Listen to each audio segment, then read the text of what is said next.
What do you do with the Bitcoin besides it just gather value? Real estate developers in New York City, they're not buying the real estate because they want to live in it. But like most of the people who are buying assets at some point want to sell the assets at a profit.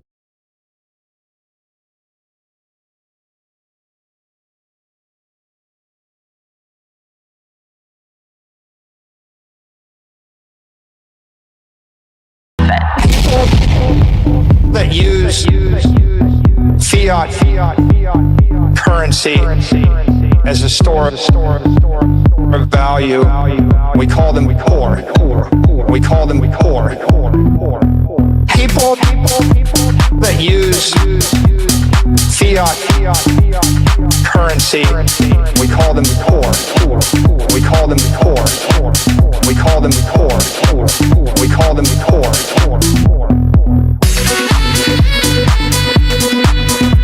There's a name for them. We call them the core. We call them the core. Okay? Right, like, the point is, if you have the superior asset, it's going up forever more.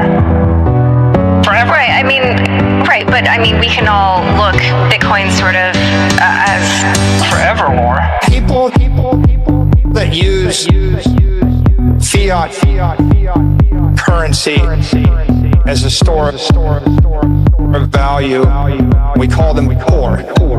We call them core. People that use fiat currency, we call them core. We call them core. We call them core. We call them core.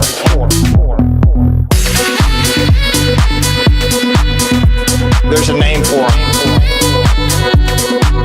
We call them core. We call them core. We call them core. We call them core. We call them core.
How do you think that we fund this organization, huh?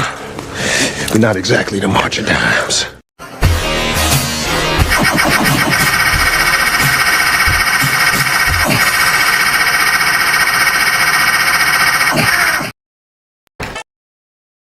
The money, y'all. There's poor people around. I'm rich, biatch!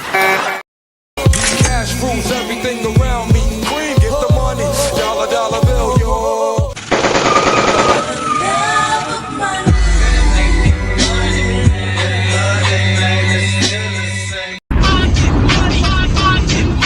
This is the hardest record out.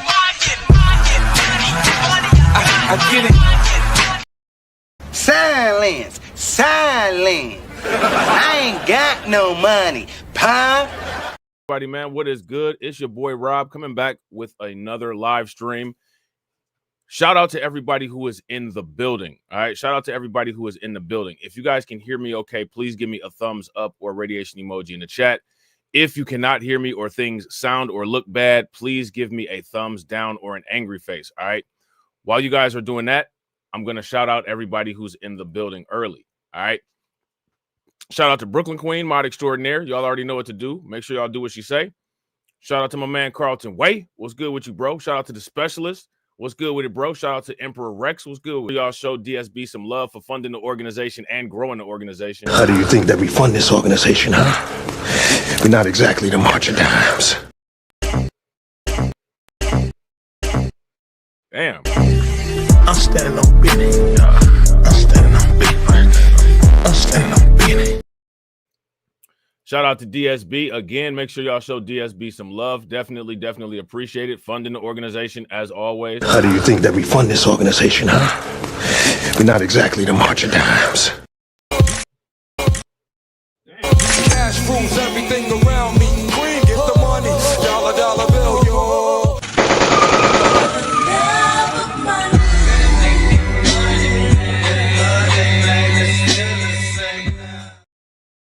Y'all see how it's going, man? Stuff don't want to act right, man.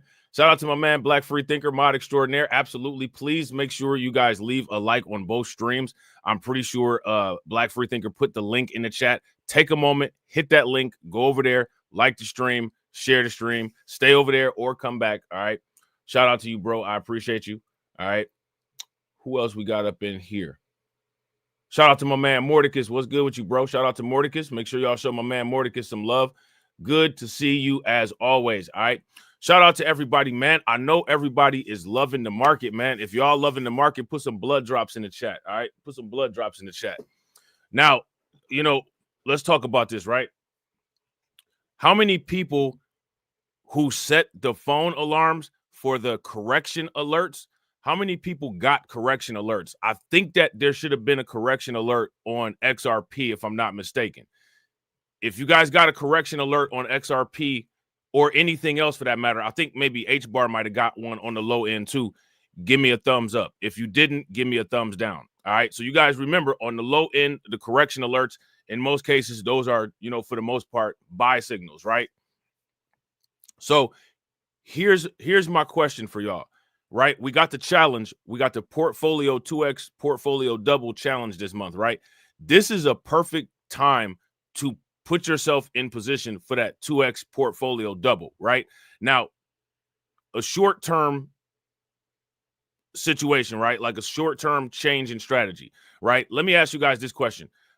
I'm pretty sure most people don't have an equal amount of tokens in each wallet, right? Like for the most part, like if you got $500 in Bitcoin, that's not to say you got $500 in everything. For the most part, everybody has like what they have the most of down to what they have the least of, right? Now, why am I saying that? I'm saying that to say this. If you ask me, you should go in reverse, right? Go in reverse. So whatever you have the least of, you have the highest chance and the best ability of doubling that right now, right? So like say, for instance, you got like $62 in algo, right? On a normal circumstance, that would be $120. Right now it's $62. So if it's $62, you can double that quickly. So if I was everybody, what I would do is I would double everything on the low end all the way up to trying to work towards double the high end, right? So that way, if you've doubled on the low end or even tripled on the low end, because some of that stuff is so cheap, by the time everything corrects back to the high end, the low portion of everything that you had will double, right? Because it's not very likely that you're going to double the high end. Like if you got $1,000 in Bitcoin, you're not just going to drop $1,000 in Bitcoin. Now you might if you balling like that, but if you balling on a budget for now, it's probably not going to be likely, right? So, you know, say for instance, you got like $25 in Peppy, right? And Peppy has decreased, right? Double the Peppy. You got $15 in Mog, double the Mog, double all that small stuff, right? And then incrementally, you know what I'm saying, buy a little bit of the big stuff. That way, if 50% of your portfolio is small, for the most part, you've already put yourself in position to double the small part. So when the market corrects, that small part already, the doubling is already taken care of. Now you just got to work on the big part, right? If that makes sense, give me a thumbs up. If that don't make sense, give me a thumbs down. So for me, right, you know what I'm saying, because your boy balling on a budget, the easiest thing for me to double is things below $50, right? So if you got a lot of small cap tokens that's below $50, right now, for the most part, they about 25. Double all that stuff. Boom, boom, boom, boom, boom, right? Double all that stuff right now. Then when everything corrects, all that stuff will be doubled. That'll be taken care of. And then you only have maybe about, 25% to cover your basis on. And it's only the second of the month, right? So you got the whole rest of the 26 days to cover that. All right. If that makes sense, give me a thumbs up. If it don't make sense, give me a thumbs down. Shout out to my man, John Guillory. I appreciate you, bro. Make sure y'all show John some love. Throw some flames, some radiation emoji, and some ducks in the chat for John. All right. John says, bro, if Trump keeps this up, I'm going to be a very rich man quickly. Quickly, bro. We're going to be rich. Listen, we're going to be rich, and then we're going to figure out other things from there, right? Facts. That's what we plan on doing, right? 1 MLG, right? 1 BLG, right?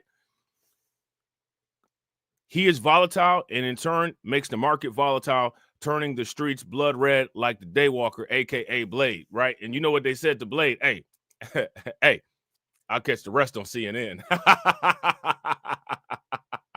Shout out to you, bro. Make sure you guys show my man John Guillory some love.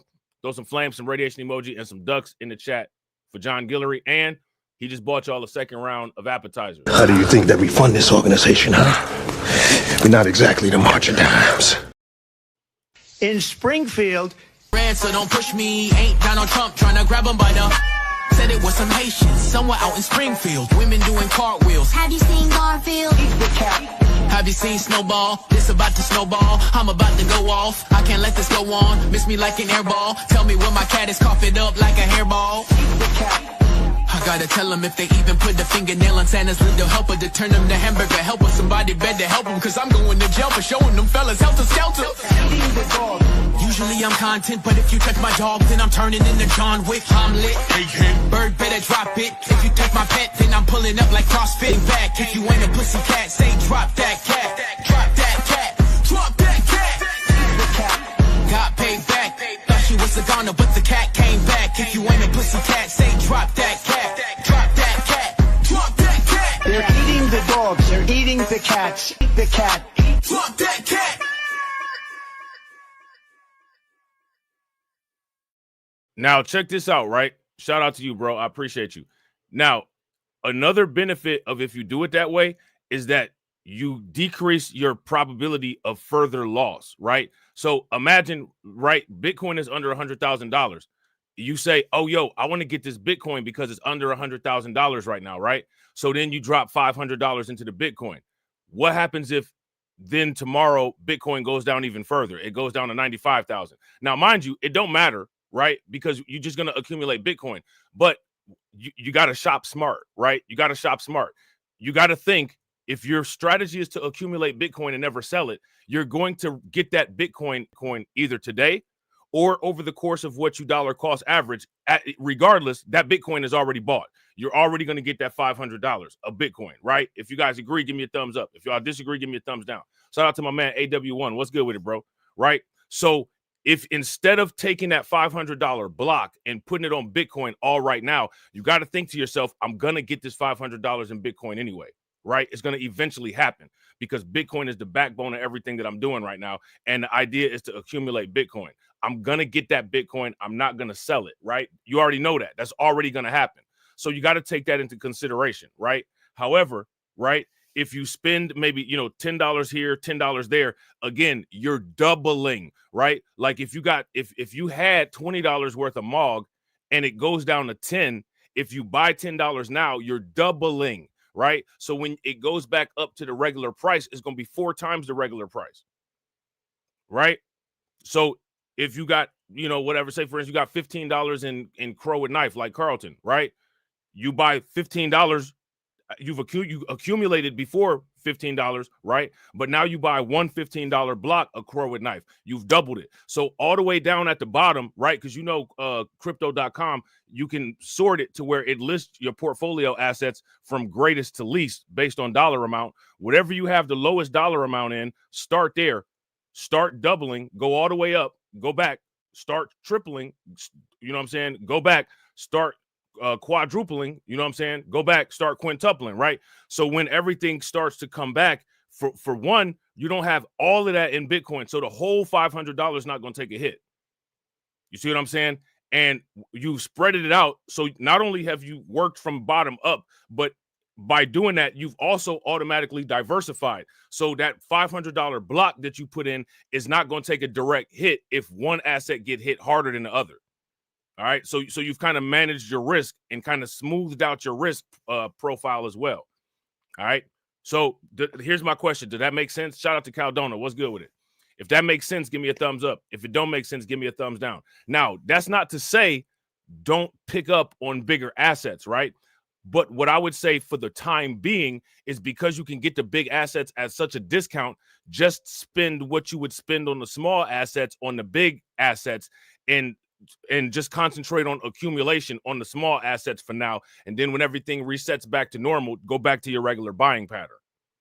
You know what I'm saying? But what you'll see is when everything goes back to the regular prices, the smaller part of your portfolio will significantly pick up, and the smaller part of your portfolio will then advance to a medium to large size of your portfolio. You know what I'm saying? Like what you will have is your $50 of MOG turning into 120. You will have your $50 of Peppy, you know, turning into 75, right? So now those things move up on the list because you was able to take advantage of the dips. All right. And it's in a, you know, for the people that's not into meme coins, because I know it's, you know, some people that's not into meme coins, you know what I'm saying? Understandably so, right? It don't have to be a meme coin. You know what I'm saying? Like you got like Algo and HBAR. You know what I'm saying? You got reserve rights. You know what I'm saying? You got L3. You got open custody protocol. You know what I'm saying? Near network, spell token. You know what I'm saying? VVS Finance, Tectonic. You got all these other tokens that you can do the same thing with if you're one of the people that's opposed to the memes. You know what I'm saying? So that's, you know, that's just, you know, just little advice. You know what I'm saying? Just, you know, let me know, right? It's February 2nd, 2025. Anybody that does this, you know what I'm saying? Mark this date. Let me know where we're at, you know what I'm saying, by the 28th, all right? And I guarantee you, you know what I'm saying, you'll probably be in a pretty good place by the 28th, right? Shout out to my man Carlton. Make sure y'all throw some flames, some radiation emoji, and some ducks in the chat for Carlton, all right? My man Carlton put this this article in the Discord, and this is an article that says Bitcoin may return to $76,000, all right? Now, you know, that's close to the $88,000 Bitcoin that we was talking about maybe about a month ago, right? But what's consistent here is that for the most part, there's a lot of analysts that are making a prediction that there's going to be a sustainable decrease under $100,000, right? So you know how we look at it under $100,000.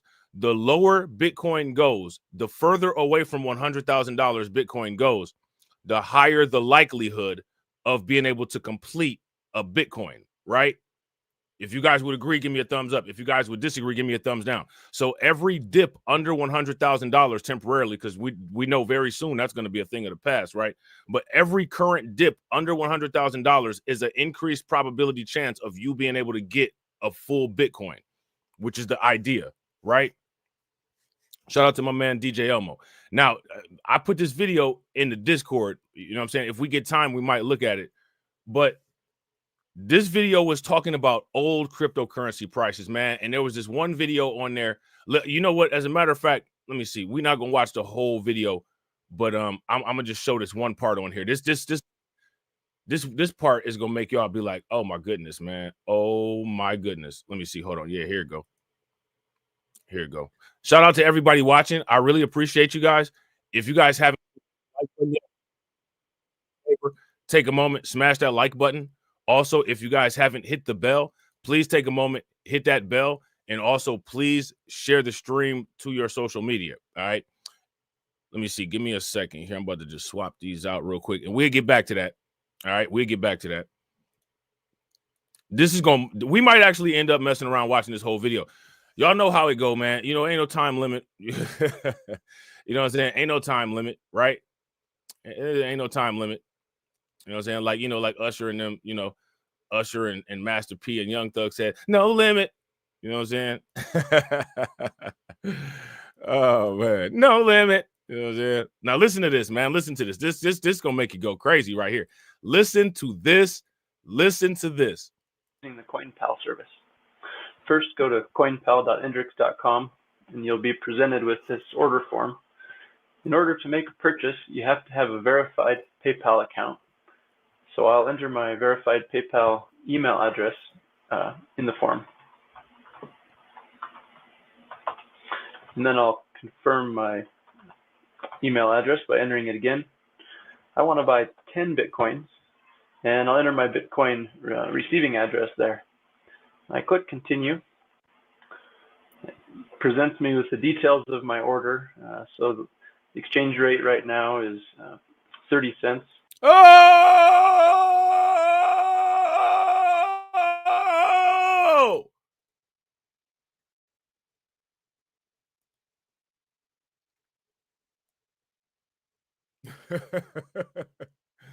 Oh!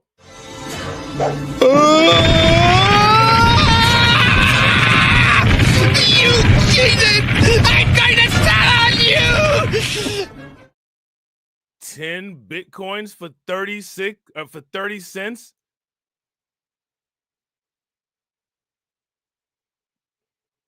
Listen to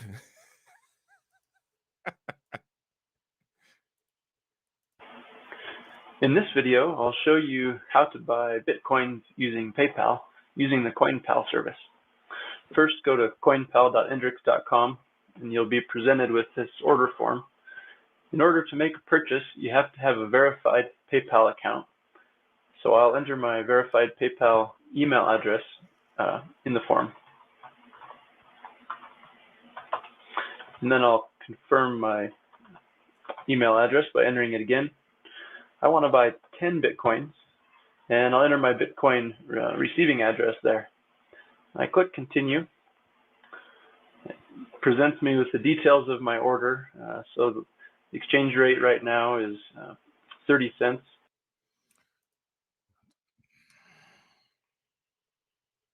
What kind of shit is that?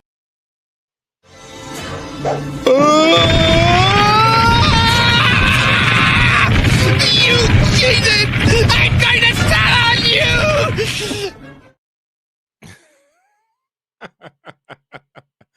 Could you, man, what world was that, y'all? What world was that? What world was that where a Bitcoin costs 30 cents? Wow. Wow. Yeah. Shout out to Brooklyn Queen. Y'all remember Joey from Blossom? Whoa. You know what I'm saying? Sheesh. All right. So you guys know what to do, right? Let's throw a phone alert in there for $76,000. All right. Throw a phone alert in there for $76,000. All right. As the crypto bull run continues to stall, Bitcoin market remains in consolidation, moving mostly between 101,000 and 106,000 over the past 2 weeks.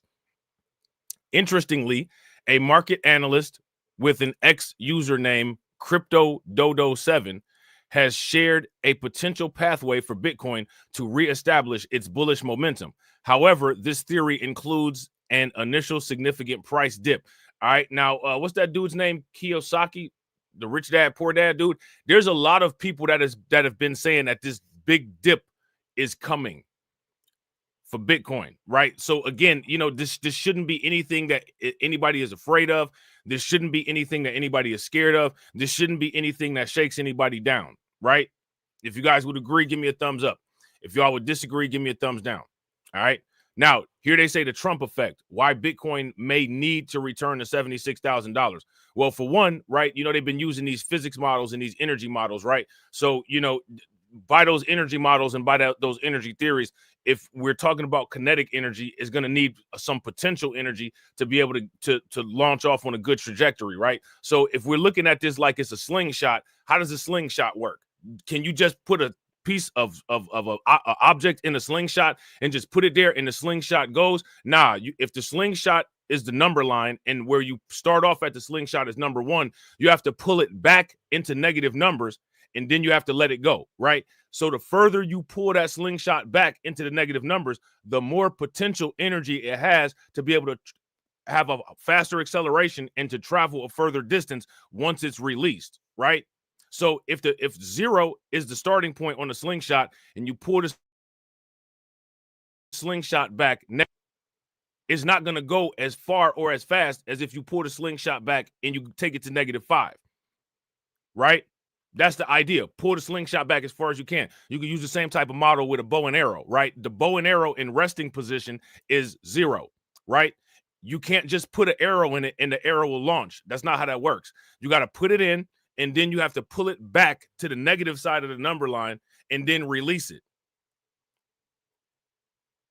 So if we're using these energy models like what Michael Saylor be talking about, it would make sense that there would have to be a significant pullback, which is funny that they call it a pullback because that's exactly what you do is pull back, you know what I'm saying, on a bow and arrow, right? Or you pull back, right, on, you know, on a slingshot, right? So you pull it back and then you let it go. And then when you let it go, it always goes further than you pull it back. How many times have you ever shot a slingshot or shot a bow and arrow and it only went the same distance that you pulled it back? That's not how that works, right? So if we're using these energy models, this would make sense. So since this makes sense, it's predictable. And since it's predictable, we can't really say that it's volatility because it didn't come from it. It didn't come from just nowhere, right? If you guys would agree, give me a thumbs up. If y'all would disagree, give me a thumbs down. Shout out to my man, John Guillory. Make sure y'all show John Guillory some love. Throw some flames, some radiation emojis, some ducks in the chat for John Guillory. John Guillory said, this super chat would have got me 66 Bitcoin. 666 Bitcoin, right? Now, fast forward to today. What's the price of 666 Bitcoin? Shout out to you, bro. While you guys are calculating that, make sure y'all show my man John some love. Throw some flames, some radiation emojis, some ducks in the chat for my man John for funding the organization. How do you think that we fund this organization, huh? We're not exactly the March of Dimes. So 666 Bitcoin, for the most part, would be 6,600,000, right? 6,666,000, right? Because if it's $100,000, all we got to do is just do what? Put 3 zeros behind it, or put what? Six zeros behind it, right? Or put 5 zeros behind it. Something. I don't know. I don't have a piece of paper, right? But I'm pretty sure, right? It's 6,666,000, right? Because it's just 100,000.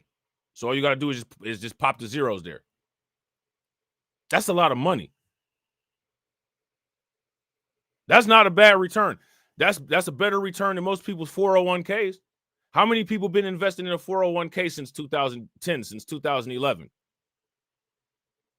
Shout out to John Guillory. John Guillory said, 666 is the mark of the beast. It's the mark of the beast. You know what I'm saying? Shout out to my man Hurricane. What's good with it, bro? So yeah, let me see. Hold on real quick. Let me see. Just make sure we do this right. Because I don't like.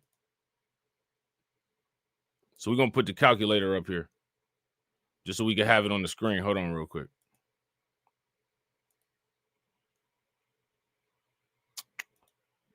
All right, there we go. Put the calculator up there. All right. So we got the calculator up there. All right. So what was that? 66.6 times 100,000. How many zeros is it? 5? Yeah, it's 5 zeros. All right. So put 5 zeros behind 66.6.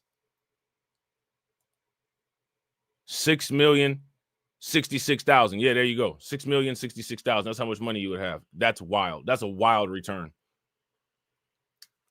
Yeah, Bitcoin is a scam.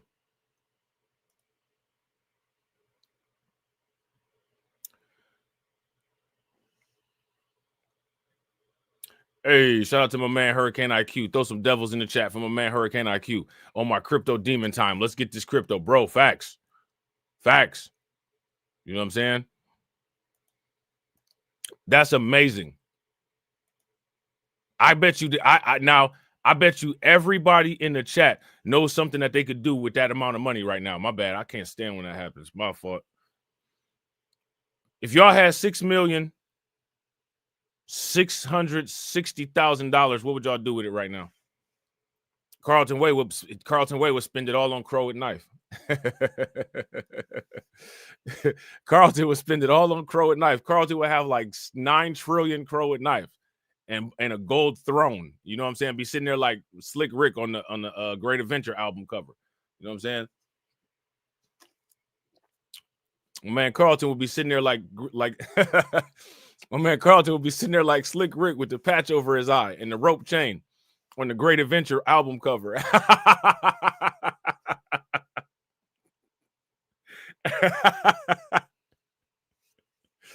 Oh, man. That's hilarious. All right, so check this out. It says, based on his campaign promises, U.S. President Donald Trump secured substantial following in the digital asset space who yearned for a crypto-friendly administration. All right. Due to these expectations, Trump's eventual victory as U.S. president spurred Bitcoin to surge to $108,000, which was followed by a correction to below $90,000. I don't remember going below 90,000. It went below 90,000. I don't recall that. Analyst Crypto Dodo 7 explains these movements were orchestrated by market makers who ensured Bitcoin returned to 108,000 as Trump assumed office on January 20th. All right. So that's a bold prediction, right? The analyst claimed these market makers utilized new market entrants who bought Bitcoin at high prices as exit liquidity. This market sale resulted in a fall in Bitcoin's price as seen in both instances. All right. So this article is really good because it's giving a lot of insight as to how the whales manipulate markets to flush people out. This is one of the reasons why you cannot react to everything you see on a graph. If you guys would agree, give me a thumbs up. If you guys would disagree, give me a thumbs down. With Bitcoin now stuck in a range-bound market, Crypto Dodo 7 states there is a need for the premier cryptocurrency to return to $76,000 in order to restart a new rally. All right. This prediction is based on technical factors such as the double top formation and the short-term Wyckoff distribution scheme, both of which indicate that Bitcoin is due for a major decline. All right. So people need to be prepared for this. Expect this. Expect a Bitcoin decline. Now, is it a guarantee? No. Is it imminent? No. But the fact that the probability is out there, be prepared for it. When I say be prepared for it, what that means is if you wake up and your portfolio is significantly lower, that should not make you say, I'm about to sell everything. As a matter of fact, you should do the opposite. If you guys would agree, give me a thumbs up. If you guys would disagree, give me a thumbs down. However, Crypto Dodo's selection of $76,000 as a potential target stems from multiple reasons, including the fact that this price level serves as a strong support and liquidity mop-up zone, having been a region of strong buying interest. All right. So again, let me ask y'all this, man. Let's just ask this question. When it comes to Bitcoin, right? you should always ask the question, what would Michael Saylor do? Because when it comes to Bitcoin and you ask the question, what will Michael Saylor do? There's only one answer to that question, right? What's the answer? If I'm looking at the market and Bitcoin just went down to $76,000 and you don't know what to do, and you ask yourself the Michael Saylor question, what's the answer to the Michael Saylor question? I don't know what to do. It's only $76,000. My portfolio took a hit. What would Michael Saylor do? Shout out to Carlton. Buy more Bitcoin. Shout out to Dre D. Buy more Bitcoin. Facts. That's what Michael Saylor would do. Shout out to John Guillory. Buy. Buy. Like the Backstreet Boys, right? Buy. Right? So I know people don't mess with the Backstreet Boys probably, but just think of that one particular song. If you look at the Bitcoin market and it's down, buy. You know what I'm saying? Just do that.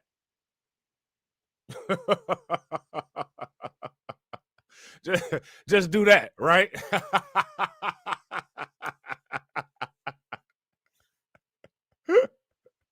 You know what I'm saying? Just do that. You know what I'm saying? Do it like the Backstreet Boys. Buy.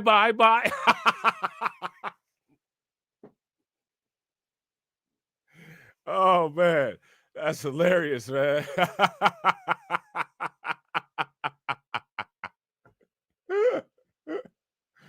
Oh, man. That's hilarious. So now here it says, furthermore, a pullback to $76,000 would finally allow the Bitcoin market to absorb the excess demands of new market entrants who previously bought at high prices. In addition, this price correction will present institutional investors to actively accumulate Bitcoin against the next rally. Crypto Dodo 7 predicts that the next bull rally will definitely occur provided Bitcoin retests to $76,000 and finds new sufficient support at this price level. So if we got to go down to go up, then we got to be looking for Bitcoin to hit the 76,000. Right? Right? If you guys would agree, give me a thumbs up. If you guys would disagree, give me a thumbs down. So you know, and then if you look at this model and what they're suggesting, it kind of makes sense that Ethereum, for the most part, has been stuck where Ethereum has been stuck, right? Because you really don't see swings like this with Ethereum, right? For the most part, Ethereum hasn't really taken a lot of deep dives, right? But at the same time, there hasn't been any sudden price action up either. And maybe one of the reasons why Ethereum hasn't had any sudden price action going up is because it hasn't really had any sudden price action going down. You know what I'm saying? So, you know, that's just something to think about, right? So now here it says at the time of writing, Bitcoin trades at $99,659 after a 2.74% decline in the past day. Meanwhile, the asset's daily trading volume has plummeted by 31.29%, suggesting a significant decline in traders' interests. All right. To make any significant uptrend, Bitcoin faces a major resistance at $106,000, moving past which may push the asset to new price regions. All right. So we got to put in two alerts. All right. The first alert that we got to put in is the low alert of $76,000, and then a high alert of 106,000. All right. So make sure you guys update your Bitcoin price alerts. Low 76,000, high 106,000. All right. And never erase the old price alerts once you put a new one in. All right. Always keep the old price alerts. All right. So to make any significant uptrend, Bitcoin faces a major resistance at 106,000, moving past which may push the asset to new price regions. With a market cap of 1.99 trillion, Bitcoin remains the most valuable cryptocurrency, boasting a market dominance of 58.6%. All right. So I think that was a pretty good article, right? I think it gave some pretty interesting insights. You know what I'm saying? I think it gave some pretty interesting things to look forward to and to watch out for in the future. All right. So next, what we're going to do is we're going to talk more about what's going on with this artificial intelligence situation. Because let me ask you guys this question. Do you all think what's going on in the market now is still a result of this artificial intelligence situation with DeepSeek? If you guys think that it is, give me a thumbs up. If you guys think that it's not, then give me a thumbs down. So what we have now is we now have this narrative that DeepSeek stole proprietary information, technology, and learning models from OpenAI. All right. Now, let me ask you guys this question. Do you all think that that's true, or do you all think that is false? If you guys think that is true, give me a thumbs up. If you think that is false, give me a thumbs down. Now, the interesting thing about this is that, you know, China is really throwing the American tech companies off because they're coming out with these powerful artificial intelligence language learning, large language learning models, and then they're making them open source. They're coming up with this advanced technology, and then they're putting the advanced technology out there for free for everybody to utilize, which is going to create disruption. It's going to make people be able to modify it and innovate it on it faster than having the barrier of it being proprietary and only certain people able to access it. Right? Yeah, shout out to Dre D. It's open source and anyone can access it. Now, we looked at that video from Geopolitical Economic Report yesterday, right? And in the video from Geopolitical Economic Report, the content creator who runs that channel was criticizing United States hypocrisy for wanting to restrict China's access to particular chips to make them less competitive so that America can say America has the best AI.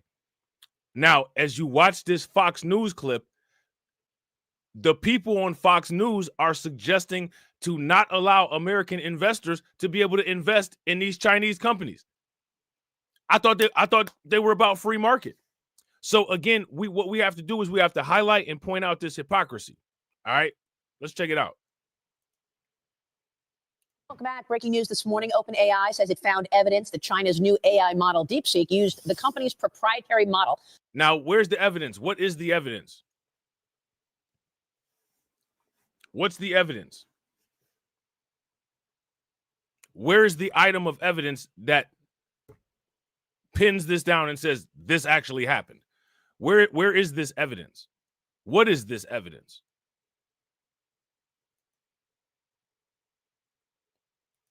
What's the evidence? Shout out to my man AB Promotions. What's good with it, bro?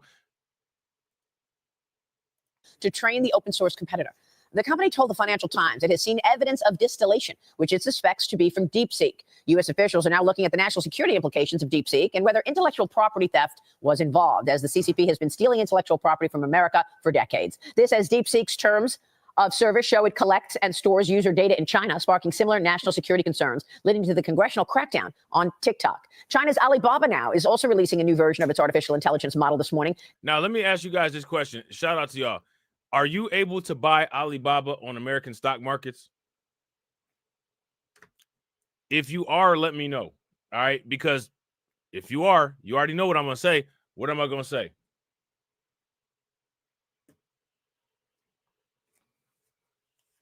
So Alibaba needs to be one of those companies that we keep a close eye on. Shout out to Dre D. Dre D says yes. All right, so we adding Alibaba to the list among the others. Alibaba. Boom. We coming up with we've got a nice supplementary stock portfolio to complement our crypto portfolio. Right? Claiming that it outperforms competitors such as DeepSeek and ChatGPT. Joining me now is the president of General Catalyst Institute, Teresa Carlson. General Catalyst is a global investment and transformation company which partners with ambitious entrepreneurs to drive resilience and applied AI. Teresa, great to see you. Good morning, Maria. Thanks for having me. Well, you certainly have seen so much in your career, leading technology groups throughout your career. First, I want to get your take on DeepSeek, and now China claims that Alibaba can also outperform America. I love the marketing here. Yeah. It's like they're all like, That's here what it is, goes, here it's they go. Well, first of all, let's just state the obvious. There are no better entrepreneurs in the world than America. Now, let me ask you guys this question. How many people would agree with this broad blanket statement here? If you guys would agree with this broad blanket statement here, give me a thumbs up. If you guys would disagree, then give me a thumbs down and let me know why. All right. The claim here is that there are no greater entrepreneurs than the people in America. Now, if that's the case, then there doesn't need to be as many competition restrictions as have been placed, right? If you guys would agree, give me a thumbs up. If you guys would disagree, give me a thumbs down. Shout out to Lady Patriot over on Rumble. Real quick, I'm about to put the link to the Rumble in the chat. Please make sure you guys do me a favor. Take a moment, go over there, subscribe over there, smash the like button over there, hit the bell over there, and drop a comment, all right? Let me see. All right, so make sure y'all go over there, all right? Lady Patriot, Lady Patriot say she'd be alone over there. You know what I'm saying? So somebody go over there and keep her company. You know what I'm saying? What else was I going to say? Oh, yeah. Also, y'all know this is a call-in stream. The link should be pinned in the chat. So anybody that wants to call in and, you know, drop some opinions and drop some insight, whatever, you know what I'm saying? Make sure that you guys do that. And as you know, by hitting the call-in link, that's an automatic agreement to the YouTube terms and services and whatever other social media broadcast, you know, whatever this is being put on Rumble and Twitch and everything else, right? It's an agreement to follow the terms and services and community guidelines, as well as the terms, services, and standards of the Blacklight Revelations community. All right. So just so y'all know. Like, we have the best researchers. We have the most grit here in America. So the good news about this, it's proving something that we need to do here, which is lowering the cost of the ability for entry. And that provides access for all. I don't know who's saying what is true. I think all this, Maria, you're talking about is going to come to fruition. But for us at General Catalyst, we invest in the most transformative technologies in the world. And they spend either number 1 or 2 cost of their budget is cloud and AI today. So when we start seeing things like this, cost reductions, we get excited. But in terms of DeepSeek making this announcement, we know China has been stealing our technology for years. So that's not like, who would have thought, right? Of course they're stealing. Of course. I've done so many. So now check this out, right? Here's my thing, right? They say that China has been stealing the technology for years. Now,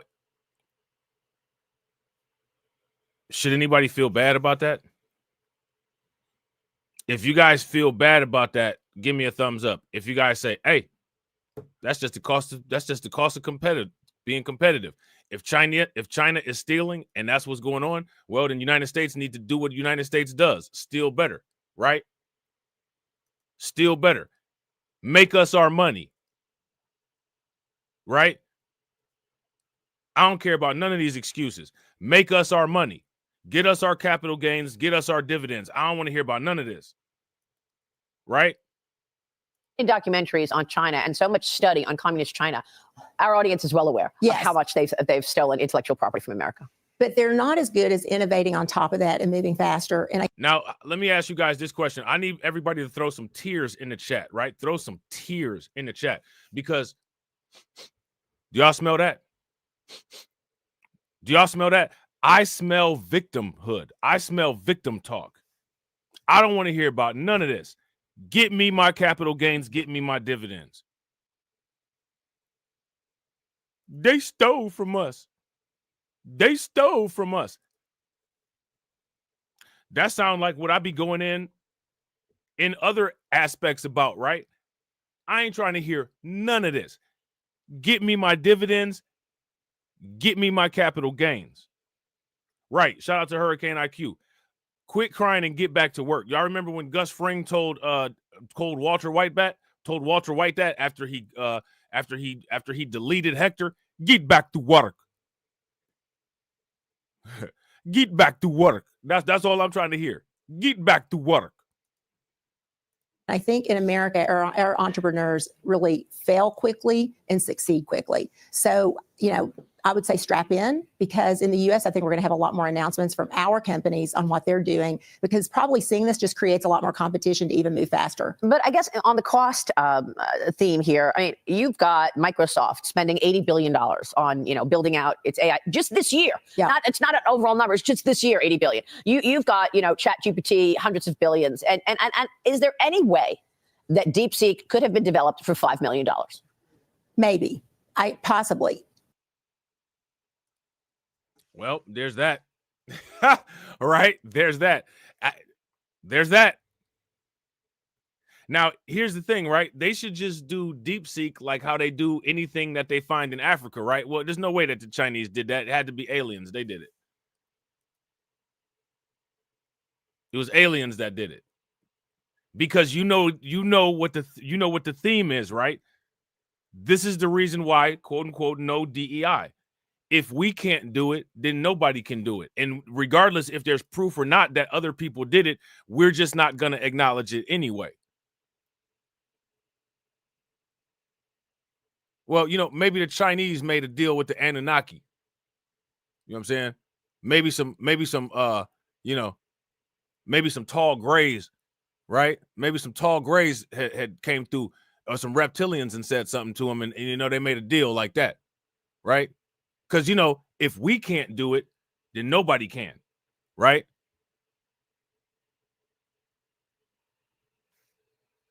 So that's when you get the whole Tooth Fairy and Santa Claus thing popping off. I mean, I'm trying to be funny, but that's where you get religion popping off. However, here's what I'll say. I do think the money that's being spent is going to be worthwhile. Here's why. If you just look at the cloud market and the growth of AI, I don't think that money will be spent for nothing. I believe the market is going to be so enormous. And if you think about the types of industries, Maria, that's being disrupted around this, we talk about something called applied AI at General Catalyst, which is taking more mature industries, things that you wouldn't think of, to utilize AI. Finance, accounting, legal, they're now moving very quickly. And when you think about these industries being disrupted, this is why lowering the cost is a good thing. Now, we are spending a lot, but from a tech perspective, I think that's good. We saw the markets rebound yesterday because people are saying, yes, maybe. However, now I think last night the Navy said we're not using it. Right. Yeah. You can't use it. National security implications. So tell us about that. What are the national security implications of DeepSeek? And by the way, you can put this on any other Chinese company, right? I mean, Alibaba, all of the data goes back to the CCP. So aren't there real risks in terms of getting in bed with communist China, certainly when it comes to defense? Totally. I don't think there's any way at any level our government is going to use this technology, because you have to go through a process with U.S. government and regulated industries. It's not just the government. They go through a security and compliance check. And I was just on a chat yesterday with a bunch of former Amazon engineers, and they were all saying, look, the security of this thing is not proven. Does it work? Yes, but there's still a lot of the devil's in the details. So Navy said they're not using it. I'm sure today we're going to see another cadre of U.S. government agencies saying you can't use it either personally or for work. Yeah. But by the way, there are so many Chinese stocks that trade on U.S. exchanges, and they too likely have the same MO, to have to be forced to give the CCP data and information. And yet we allow investors to, in so many ways, fund the expansion of our. Y'all hear that? Now, she's not hinting at restricting competition, is she? Let me ask y'all this question. She's not hinting at restricting competition, is she? If she's hinting at restricting competition, give me a thumbs up. If she's not, then give me a thumbs down. She sounds like a liberal. She sounds like a Libra. She sounds like a Libra. She don't sound like a free-spirited, free market, freedom-loving conservative. She sounds like she wants capital controls on competition against the United States. That's what she sounds like to me. What do y'all hear?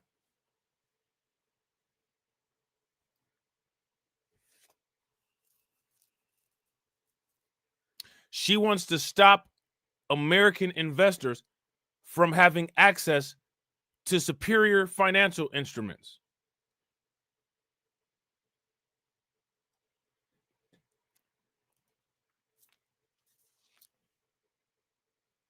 What do you guys think about that? If you guys agree with what she's suggesting, give me a thumbs down. If you think that she's a clown, throw a clown emoji in the chat. Personally or for work. Yeah. But by the way, there are so many Chinese stocks that trade on U.S. exchanges, and they too likely have the same MO to have to be forced to give the CCP data and information. And yet we allow investors to, in so many ways, fund the expansion of our number one adversary. Yeah. So, I mean, is that a policy that should be looked at? Having these stocks trade on our exchanges, allowing perhaps investors who don't really understand buying these stocks. I want you to talk a bit about the proper policy. She said investors that don't really understand. A lot of these investors have investment firms like BlackRock and Fidelity that do the investing for them. You mean to tell me you don't think that BlackRock and Fidelity understand? You mean to tell me that you don't think that BlackRock or Van Eck or Fidelity don't understand? Bullshit. Bullshit.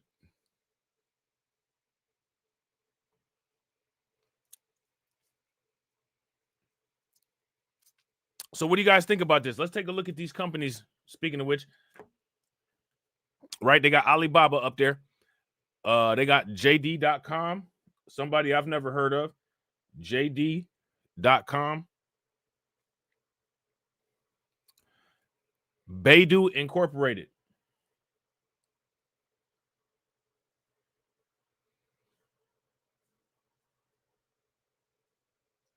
Then they got NIO. Is this NIO Incorporated? NIO Inc.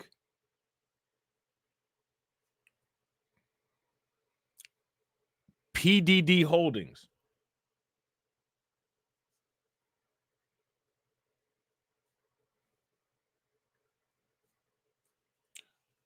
We're going to keep an eye on those companies. Thanks for the list.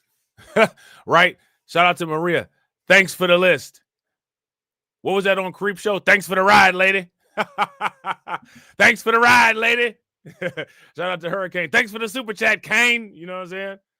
Shout out to Hurricane. Hurricane said, I think this is a good time for some Anton, please. Yo, I got you, bro. I got you. Shout out to Hurricane IQ. Make sure y'all show Hurricane IQ some love. Yo, Anton, what you think about Maria? So dumb. You are really dumb. For real. Oh, you are so dumb. You are really dumb. For real. We may as well just go ahead and ask everybody that got all the right answers, right? Shout out to Megatron. I've got morons on my team.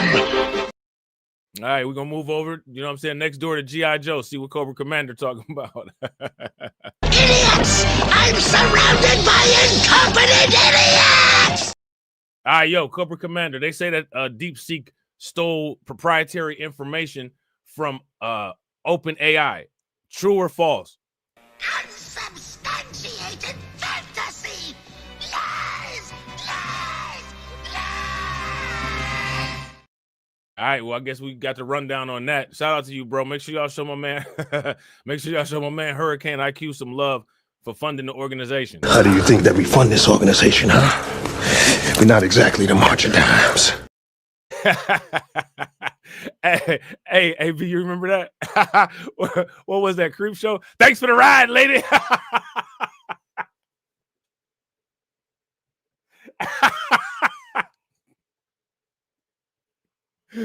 What was that, Creep Show?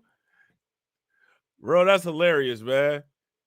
Thanks for the ride, lady. I swear, I think it was Creep Show. I'm about to watch. Look, I was about to go live on Undocumented tonight, but AB might have just messed it up for y'all. I might have to mess around and watch Creep Show. That you'd like to see coming out of President Trump's White House and the Congress to help spur innovations in defense, and what specifically needs to be done from a policy standpoint? Well, let me back up for a minute and just say that we launched this institute in September, and the idea was work directly with policymakers. We have over 32 billion in AUM and over 800 companies. And what we said, Maria, we're going to go in and work with the legislators at the industry level and go in and have a really good conversation. Over the years, one of the things I realized in big tech, which I worked for, we did a really good job getting in there with the lawmakers and talking about what we needed. For the startup companies, for the smaller tech, we did not do a good job with that. And because all these industries now, to your point, are how. Well, I want you to. Did you guys hear what she said? We got in there with lawmakers, right? We got in there with lawmakers because in order. Shout out to Thomas. What's good with it, bro? Yeah, she hit him over and over again, bro. That shit was hilarious. That shit was hilarious, bro. Man, my uncle used to have me, man. You know what I'm saying? Like not really rest in peace because he's still alive, but he ain't doing real good though. But you know what I'm saying? Like, rest in peace to my uncle, right? Man, my uncle used to have me dying laughing when he would do the impression of that. Man, that shit used to be so funny. I would be laughing so hard. I would be laughing so hard, bro. I couldn't breathe. He'd be like, "Yeah, thanks for the ride, lady. Thanks for the ride, lady." I'd be dying laughing.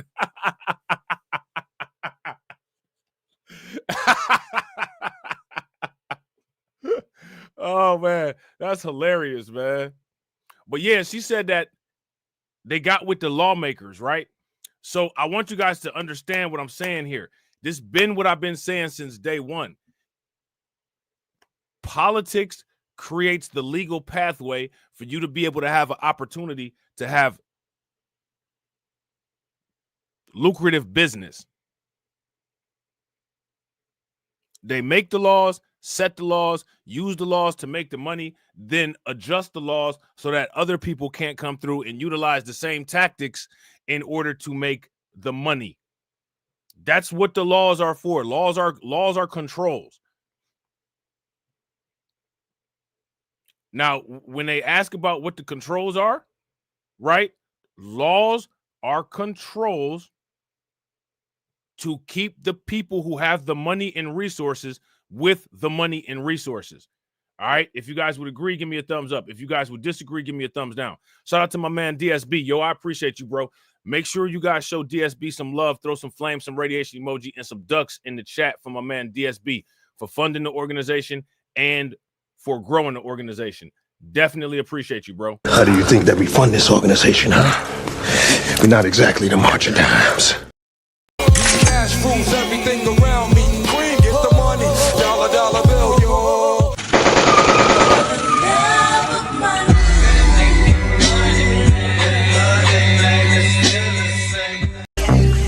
I'm standing on business. I'm standing on big work. I'm standing on business. Definitely appreciate you, bro. All right, so now let me ask you guys this. If Fox News is coming out and talking about this and the United States is clearly on edge, right? They're clearly on edge, shook about these AI models and these AI advancements coming out of China. Let me ask you guys this question. What do you all think that the U.S. government is going to do with big tech companies here in the United States? Capital infusion, anyone? Well, let me back up for a minute and just say that we launched this institute in September, and the idea was work directly with policymakers. We have over 32 billion in AUM and over 800 companies. And what we said, Maria, we're going to go in and work with the legislators at the industry level and go in and have a really good conversation. Over the years, one of the things I realized in big tech, which now shout out to y'all, right? Shout out to everybody in the chat. Shout out to my man John Guillory. Shout out to Carlton. Shout out to DC Precise. Shout out to Brooklyn Queen. Shout out to Black Free Thinker. Shout out to the specialist, right? This is what I'm talking about. See, while everybody else watches sports, we watch this like it's sports. We call the plays on this.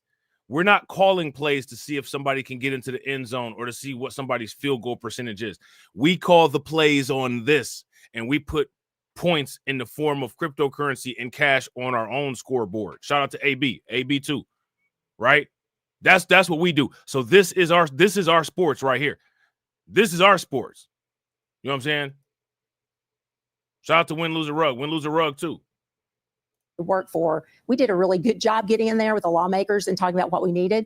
For the startup companies, for the smaller tech, we did not do a good job with that. And because all these industries now, to your point, are highly regulated, the idea is to go in and we want to make sure that the American companies are the ones that the Trump administration is paying the most attention to and that we give them the upper hand. The great news is they are going in very quickly with this light. So see, this is what you do, right? You take one skill, right? You've been watching sports your whole life. You take the sports skill and you put it over here, right? And then you create your fantasy team because your portfolio is your fantasy team. Who gonna score 12% today? Who gonna score 20% today? Who's gonna have a bad day today? Shout out to Aristopat. What's good with it, bro? You take the sports observation skill and apply it here and create a fantasy team called your portfolio. right? You don't act like you got to learn a whole bunch of new stuff, because you don't. You apply it. You take the stencil off of one thing and put it onto the other and use the same skill. Shout out to Black Bitcoin Key. What's good with it, bro? If you guys would agree, give me a thumbs up. If you guys would disagree, give me a thumbs down. Touch regulation. So I think they're going to be on top of this. They brought in some individuals we love, like David Sachs. You have Michael. You have these individuals in the White House now who really understand what AI is. So our job is to get in there and have the conversations and also showcase these companies to them so they see what's happening in America. And then I will say since 2000, I've been going in and talking about China, even from my years in big tech, to say we have to be cautious. They're stealing our technology. We've got to make sure that we're paying. Look, hey, shout out to AB Promotions. AB Promotions said, I just came from visiting my mom and she asked me if I was going to watch the Super Bowl. I told her I wasn't interested. I hardly watch sports anymore. You should have told her I'm about to watch the Bitcoin Bowl.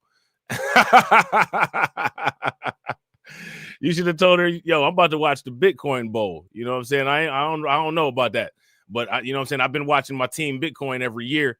I've been watching my team Bitcoin every day. You know what I'm saying? And the season never ends. You know what I'm saying? So, I've been kind of busy with that. Oh, man. So now check this out, right? So we're going to take a look at another, little clip. We're going to take a look at another little clip, right? From Fox Business. All right. And, sometimes, Fox Business be off the mark with what they say, but you got to give Fox Business some credit. You know what I'm saying? At least they actually discuss this type of stuff. You know what I'm saying? They don't really have discussions about this type of stuff, you know what I'm saying, on the other news outlets. Makes you wonder what they want you looking at, right? Shout out to my man DSB. Shout out to my man DSB, man. Make sure y'all show DSB some love. Throw some flames, some radiation emoji, and some ducks in the chat for this brother for heavily funding the organization, man. My man DSB be dropping full Bitcoins in the chat. I appreciate you, bro. DSB says, keep up the amazing work, my warrior brother. The content is amazing and very informative. I sit back listening and learning, especially with your Bitcoin videos. Yo, bro, I hope that they are making you some money. I hope they are helping you build some generational wealth and some value and able to put something good away for yourself for the future, bro. That's the whole point. That's the whole point, bro. Shout out to you, man. Make sure y'all show DSB some love. Throw some flames, some radiation emoji, and some ducks in the chat for DSB for funding the organization. And he just bought y'all lunch. How do you think that we fund this organization, huh? We're not exactly the march of dimes. So don't push me, ain't Donald Trump trying to grab him by the... Said it was some Haitians, somewhere out in Springfield. Women doing cartwheels. Have you seen Garfield? Have you seen Snowball? This about to snowball. I'm about to go off. I can't let this go on. Miss me like an airball. Tell me when my cat is coughing up like a hairball. I gotta tell them if they even put the fingernail on Santa's little helper to turn them to hamburger helper. Somebody better help them, cause I'm going to jail for showing them fellas helter skelter. Usually I'm content, but if you touch my dog, then I'm turning into John Wick. I'm lit. Bird better drop it. If you touch my pet, then I'm pulling up like CrossFit. They're eating the dog, they're eating the cat. It's a shame, it's a pity. Gone overseas where they said Hello Kitty, but it ain't there, it's right here in your city. When I turn my back, now the cat goes missing in the where my peoples is at. Does anybody know where he took with that? Cause I heard they putting claws on felines, I'm mad. And my cat disappeared just like Felix the cat. And they got paid back. Thought she was a goner, but the cat came back. If you ain't a pussy cat, say drop that cat. Drop that cat. Drop that cat. Got paid back. Thought she was a goner. Be with the again early before the end of the stream. Again! Definitely appreciate you, bro. I'm standing on business. I'm standing on business. I'm standing on business. Shout out to DSB again. We gotta hit DSB with the again. You know what I'm saying? Shout out to you, bro. Again! How do you think that we fund this organization, huh? We're not exactly the march of dimes. I'm standing on business. I'm standing on business. I'm standing on business. Smash that like button. Also, if you guys have not hit the bell, please take a moment, hit the bell, and also please share the stream to your social media, wherever you're watching from. All right. So, yeah, this is interesting, right? All of this stuff. Now, if you ask me, the artificial intelligence, right? The artificial intelligence and the cryptocurrency investment prospectus go hand in hand. If you guys would agree, give me a thumbs up. If you guys would disagree, give me a thumbs down. The Trump administration reportedly looking to expand restrictions on NVIDIA chip sales to China to cover the H20 chips after... Do you guys see that? Again, let me ask you.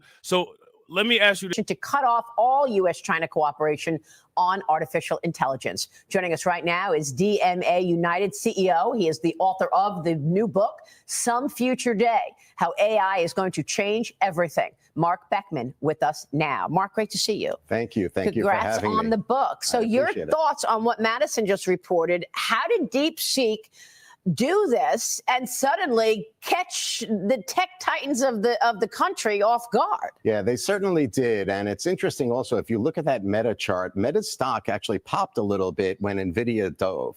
And all right, real quick, shout out to Maine.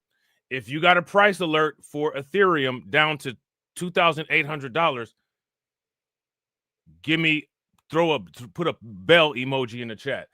Now, why am I saying that? I'm saying this to all the people who always ask the question, well, should I buy? Should I buy? Should I buy? Should I buy? Let me ask you guys this question. If somebody asks you right now, should I buy? Should I buy? Should I buy? Should I buy?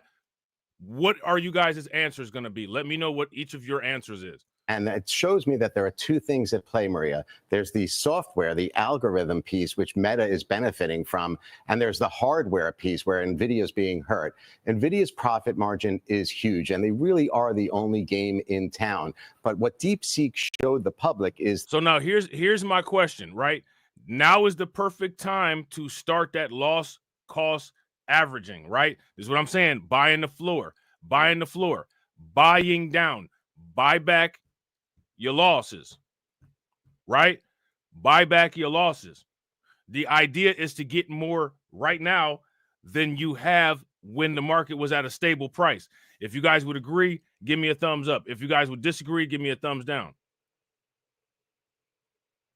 And also, shout out to everybody watching. I really appreciate you guys. If you all haven't smashed that like button yet, please do me a favor. Take a moment, smash that like button. Also, if you guys have not hit that bell, please take a moment, hit that bell, and also please share the stream to your social media.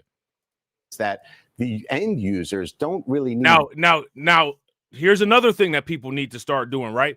How many people think that you can use the 24-hour cryptocurrency market to be an indicator of opening stock market prices? How is the stock market going to open up tomorrow? Let me know what everybody thinks. The best, most expensive super chips that NVIDIA is creating, they could use a less powerful, less expensive chip to get to the same result. So as a result, we're seeing Meta's stock pop a little bit, and Zuckerberg, who's also creating apparently his own chips. I think that he's put that in press releases. He's very public about it. We're seeing Meta benefit from this moment in time. Well, you know, it's interesting. I mean, I don't know. You own NVIDIA? Avago, yeah. Avago. I own a handful of semiconductors, yeah, NVIDIA as well. So weigh in here then. So, absolutely. I think it was an eye-opening to see that this company, but I don't necessarily believe the reports from DeepSeek. I don't believe it either. Yeah. I don't think it cost $5.5 million. Yeah. But still, even if it was 10 times that. Now, here goes my question, right? I want you guys to pay close attention to this. Why do these individuals here on Fox News have such a difficult time believing the information and the specs about DeepSeek?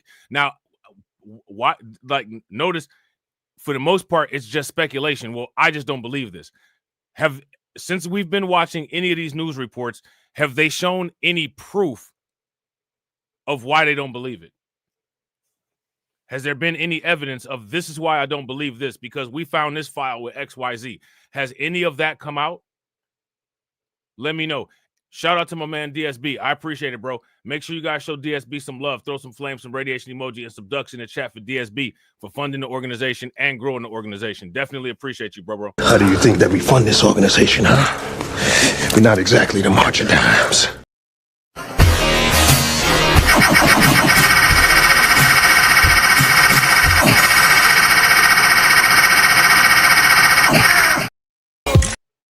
Cash rules everything around me. Green, get the money. Dollar bill, yo.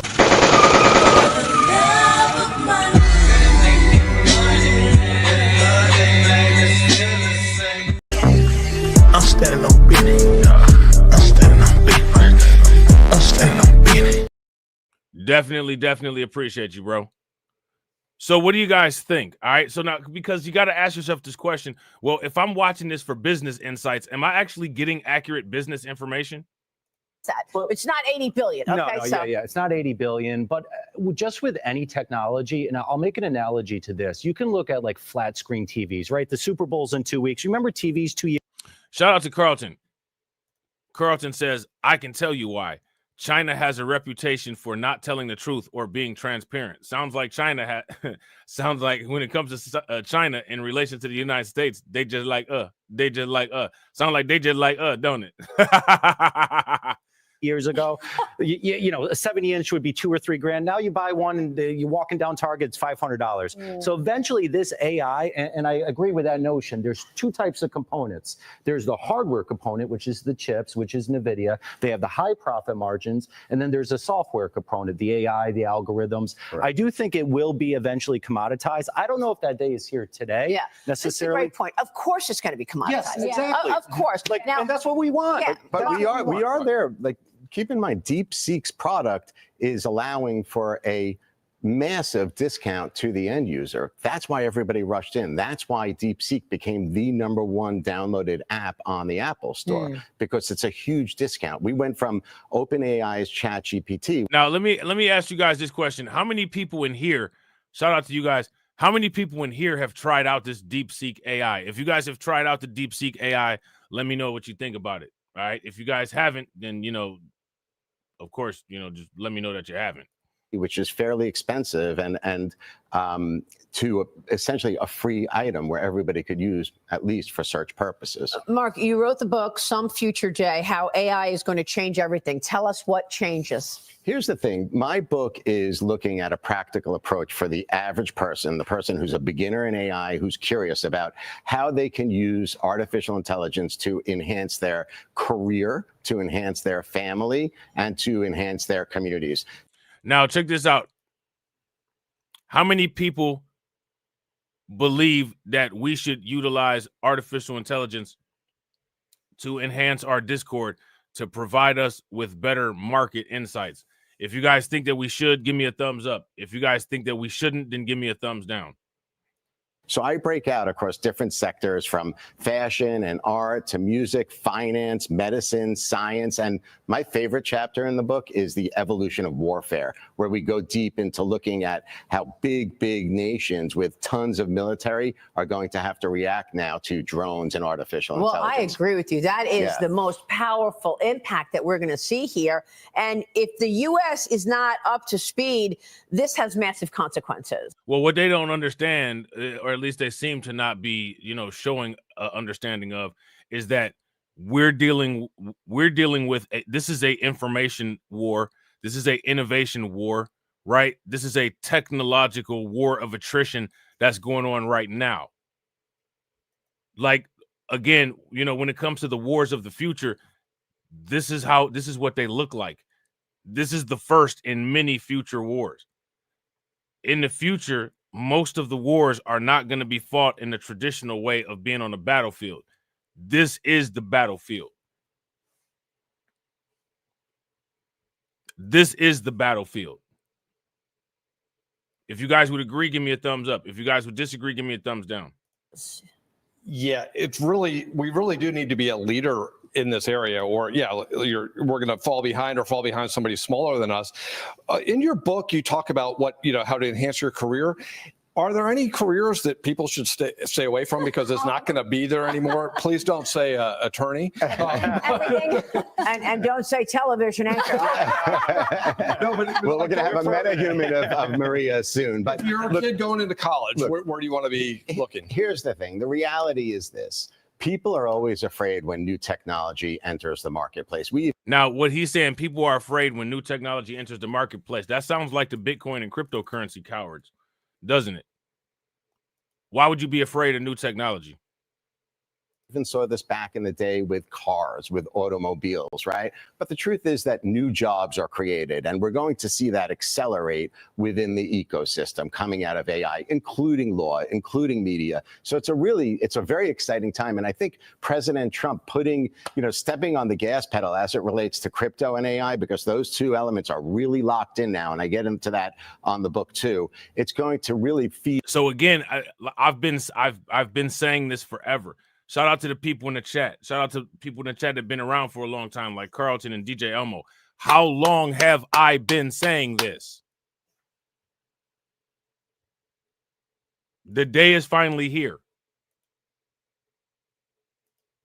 You know what I'm saying? The day is finally here.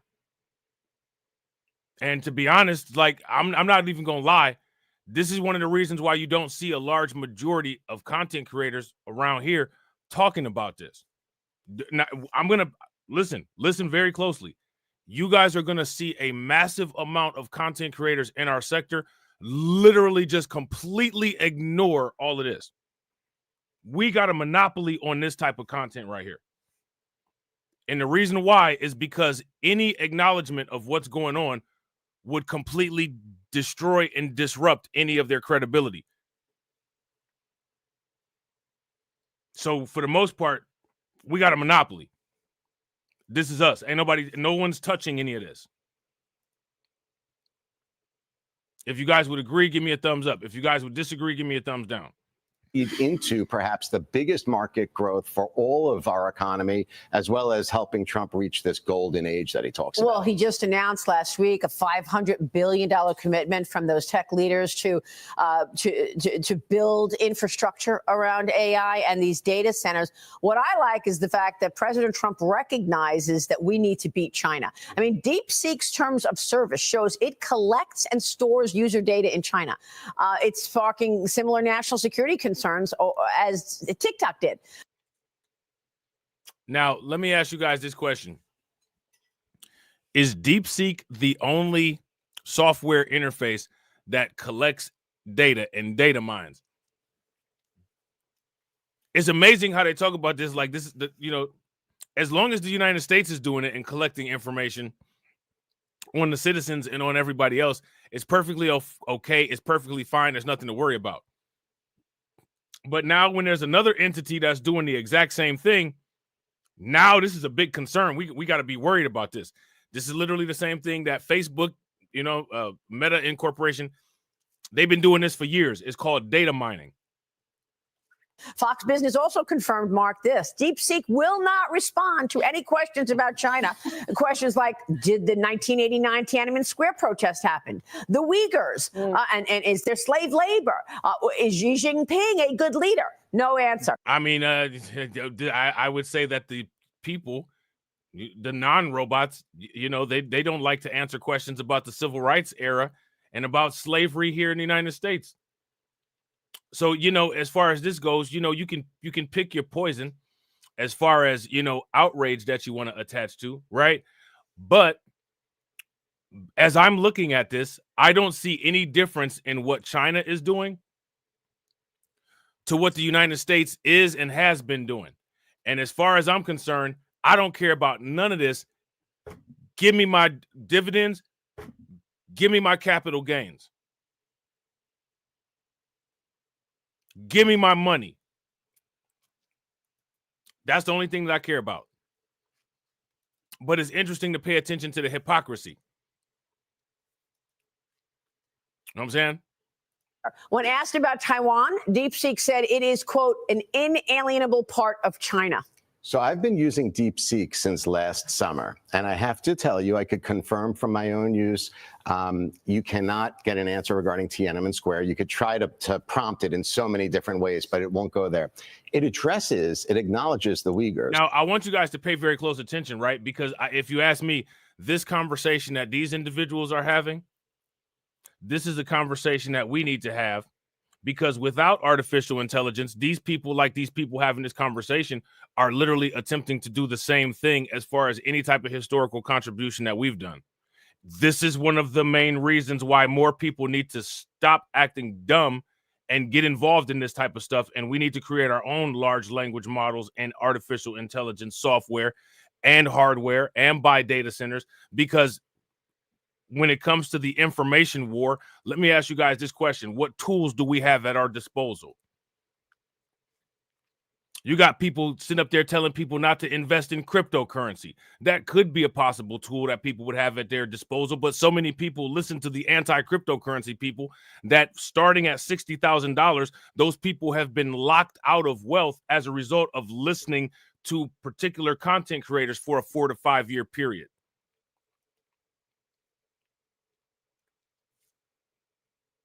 So now that those content creators have successfully fulfilled their goal of making sure that people have been blocked out of about a $40,000 per Bitcoin gain on any type of cryptocurrency wealth that they may have, which would have been a great startup capital to be able to start companies that research in this type of stuff.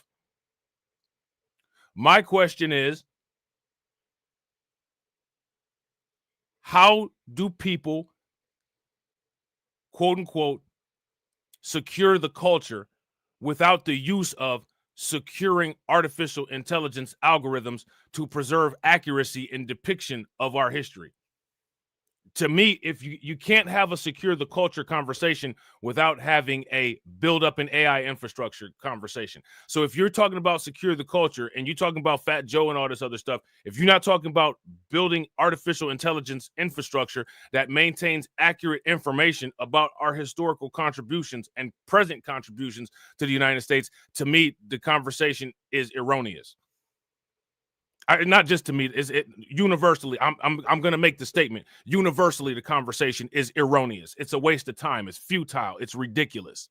It's outdated and absurd. It's a waste of time. If you guys would agree, give me a thumbs up. If you guys would disagree, give me a thumbs down. But it doesn't talk about whether or not there's slavery happening. So what they do, which is really, really incredible, is they talk about DeepSeek positions it in a way where all people are free within China. So that's their answer. So there is bias that's built into. I think it's funny to watch these people talk about what's going on with China and how they try to hide the dark parts of Chinese history. Because the moment you start talking about what their grandparents and great grandparents did over here, we gotta not talk about it. So they act like the artificial intelligence, but they're trying to condemn China for doing the same thing that they do on a daily basis. They're doing the same thing that China does on a daily basis. And here, as we're watching people do this, you got people amongst us that got the nerve to sit there and say, what this got to do with us? Man, I can't. This is one of the reasons why I cannot.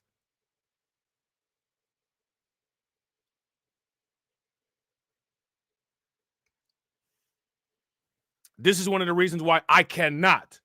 This is one of the reasons why I'm beyond sides. I'm only about my agenda. Because I'm going to go out. I'm going to go as far as to say it. I'm going to go jump out the window and crash out on my own standing. My agenda is the only right one.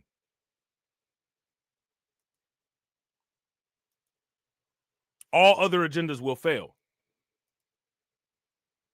Into the DeepSeek platform. There's no doubt about it. Well, I mean, it's not, a human is programming this, right? Yeah. So, I mean, it's just like the algorithms, when they would censor people in the last administration, the algorithm didn't. No, it didn't. Yeah. You programmed the whole algorithm. We're not idiots. Yeah. So here, there's going to be bias as well. I mean, of course. Do you feel comfortable using DeepSeek as opposed to like GBT as far as that? No, because to Maria's point, the terms of service, the agreement that I enter into, that the user enters into, is that my data can be stored in China. And the Chinese government has a law that allows for data stored in China to be accessed by the government. So everything that we're using, and this is why we saw, for example. Shout out to John Guillory. Shout out to John Guillory. Make sure y'all show John some love. Hit the button. Hit the emergency button. Throw the button in the chat. Ancient spirits of evil, transform this decayed form to Mum-Ra, the ever-living.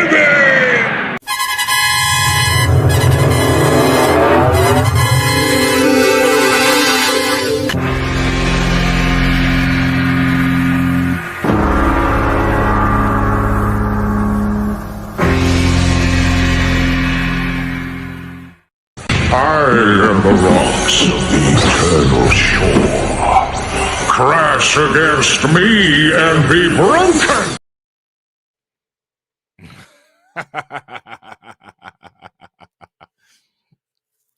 Oh man,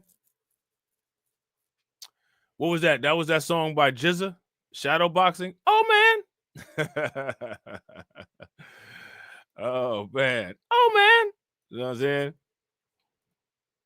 So yeah, man, DeepSeek gave the United States a reality check. Shout out to my man, Reality Check Virtual Radio. You know what I'm saying? My man Izzy. DeepSeek resets the board. Look at the portfolios.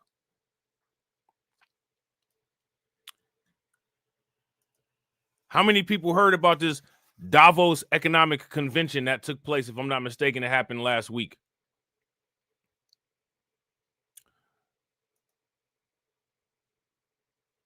You guys heard about that? Now, let's listen to this, right? This U.S. China AI race is big. It is a huge thing, right? And the thing is that the United States is under a lot of pressure.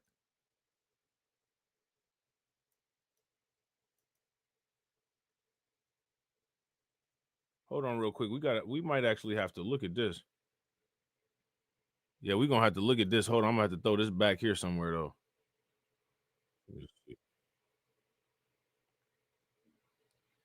Actually, nah, we ain't gonna, no. All right, anyway, let's take a look at this.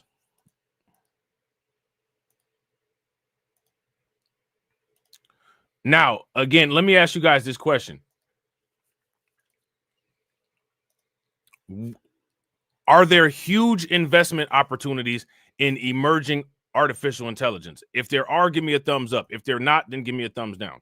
Founder and CEO Alexander Wang. His company provides accurately labeled data to help companies train their AI tools. And back in 2022, he became the youngest self-made billionaire in the world. Self-made billionaire. You see how young this dude is? He's a self-made billionaire. How many of you all want to be self-made billionaires? If you want to be a self-made billionaire, throw some flames in the chat. If you want to be part of the one BLG, throw some flames in the chat. Shout out to John Guillory. Larry Fink from BlackRock said that Bitcoin will be $500,000 to $600,000. Facts. Now, let me ask you guys this question. If you agree and you believe that, give me a thumbs up. If you disagree and you don't believe that, give me a thumbs down.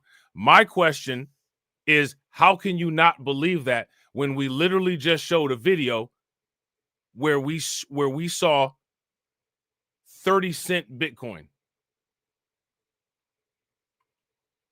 We saw 30-cent Bitcoin. Somebody bought 10 Bitcoins for 30 cents. How much is it today?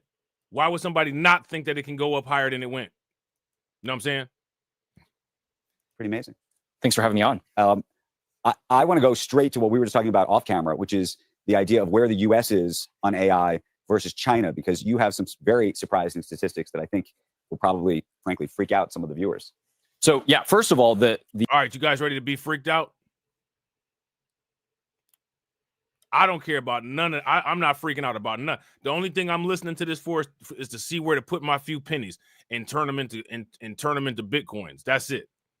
The AI race and the AI war between U.S. and China, I think, is one of the most important issues of today. We took out a full-page ad on the Washington Post on Tuesday saying that, America must win the AI war. And so this sort of relative race in AI between the U.S. and China is critical. Now, here's my thing, right?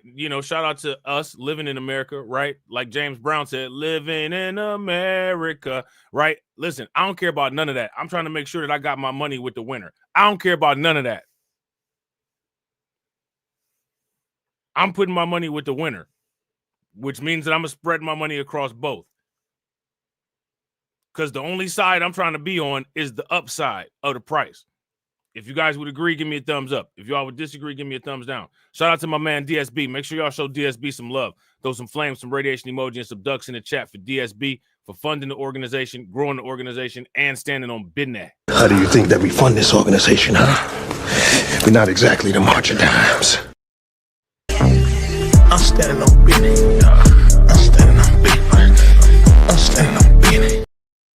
Definitely appreciate you, bro. And shout out to everybody watching. I appreciate you guys. If you all have not smashed that like button yet, please do me a favor. Take a moment, smash that like button. Also, if you guys have not hit the bell, please take a moment, hit that bell, and also please share the stream to your social media. Today, we released Humanity's Last Exam, which is a new evaluation or benchmark of AI models that we produced by getting, math, physics, biology, chemistry professors to provide the hardest questions they could possibly imagine that are relevant to their recent research to really put the test of the models. To give you a sense, no model is getting above 10% on this test. That being said, shout out to We Interrupt This Program. We Interrupt This Program said holding 16 Trump coin. Let me ask y'all this question. With the way that the market is right now, what's the current price of Trump coin?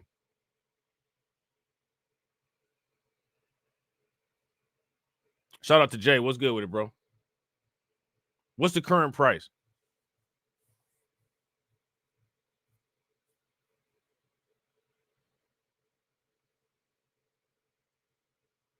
Shout out to John Guillory. John Guillory said $20 right now. What percentage is it down? Because when I had looked at it yesterday, I want to say yesterday was around $27 yesterday?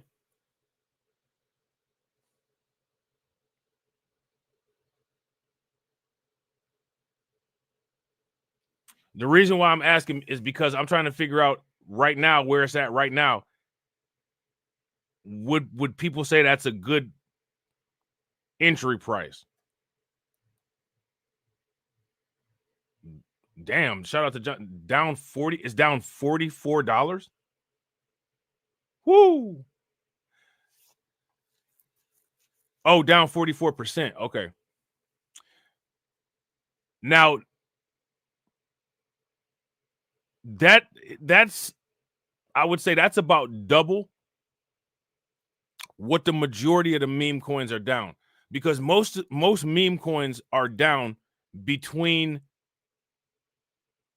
15 and 20% right now, right? If you take a quick look, most of the meme coins are down between 15 and 20%. So honestly, with the Trump price the way that it is right now, yeah, I would probably pick up, a little bit, but I would go slow with it. I wouldn't put no blocks of money in, like, what I'm saying? Like, I would do like maybe like, $10, watch it, $10, watch it, and try to catch it on the slope going down, because it's going to go back up. Let me ask you guys this question. When the Bitcoin strategic reserve gets announced, what do you guys think is going to happen to the price of the Trump coin?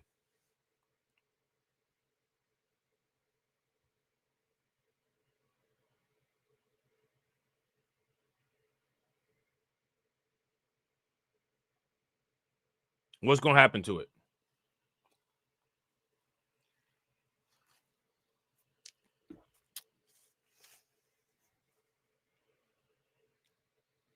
Shout out to Carlton. Carlton said it's going to go back up. What if Trump just tweets something that all his cult likes? What's going to happen to the price?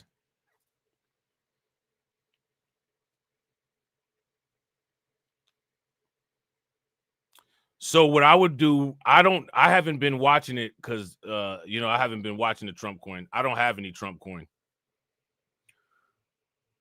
But what I would do is I would watch it very closely and try to catch the floor. That's my strategy for everything. Is very consistent, right? I would watch it and try to catch the floor, and then pay attention for the predicted upside action, and make sure that you try to keep the spread of the lowest that you buy it for as far away from the potential upside action as you possibly could. You know what I'm saying? That would be my guess. That would be what I would do. Because unless you bought the Trump coin early on, like shout out to John Guillory, shout out to Win Lose a Rug, a lot of the people that are in our Discord, more than likely, most people now are buying it at a loss.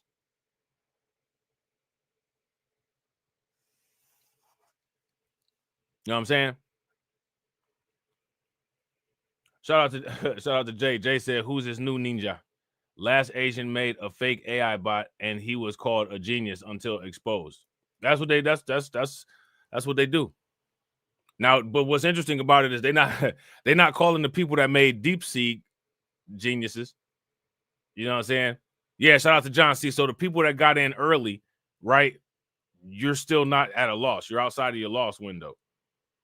You know what I'm saying? You don't want to open your loss window up by, you know what I'm saying, buying it above the floor. Especially being at it, you know what I'm saying? Like the issue with the Trump meme coin, for one, is that it's a new meme coin.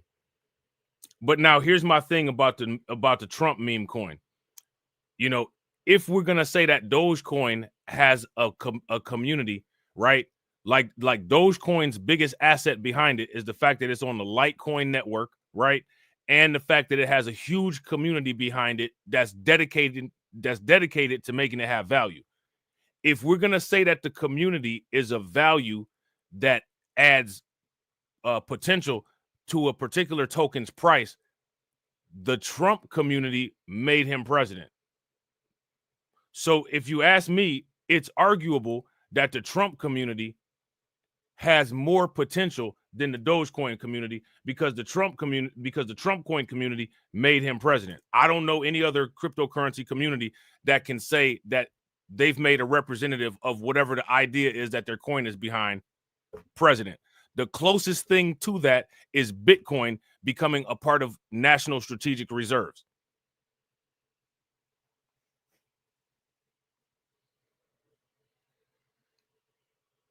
So, you know, I would take that into consideration.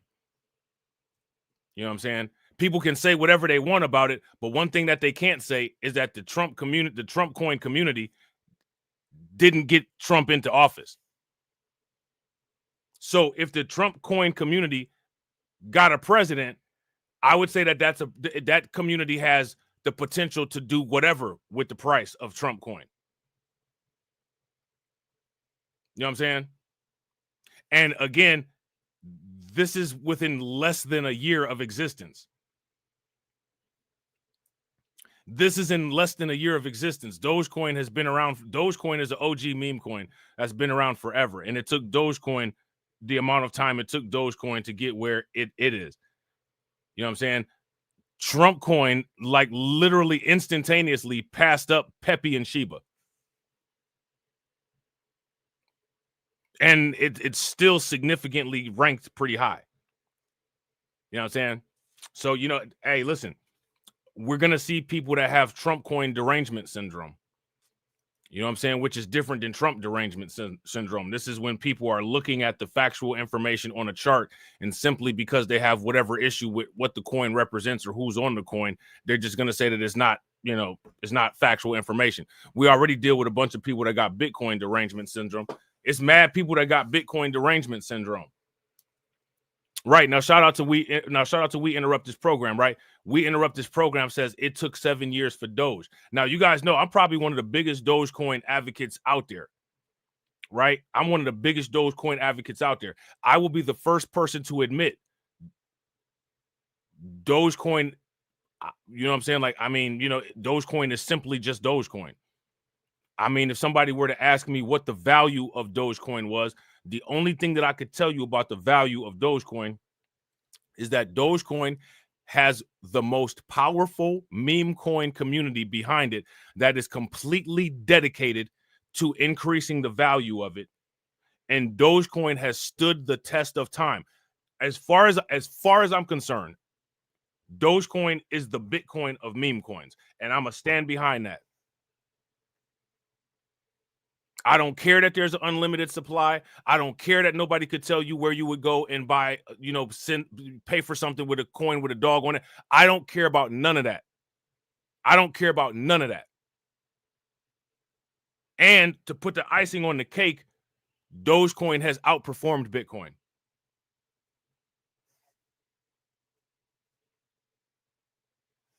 Could I tell you what the point of Dogecoin is? No. But if you historically look at Dogecoin's performance,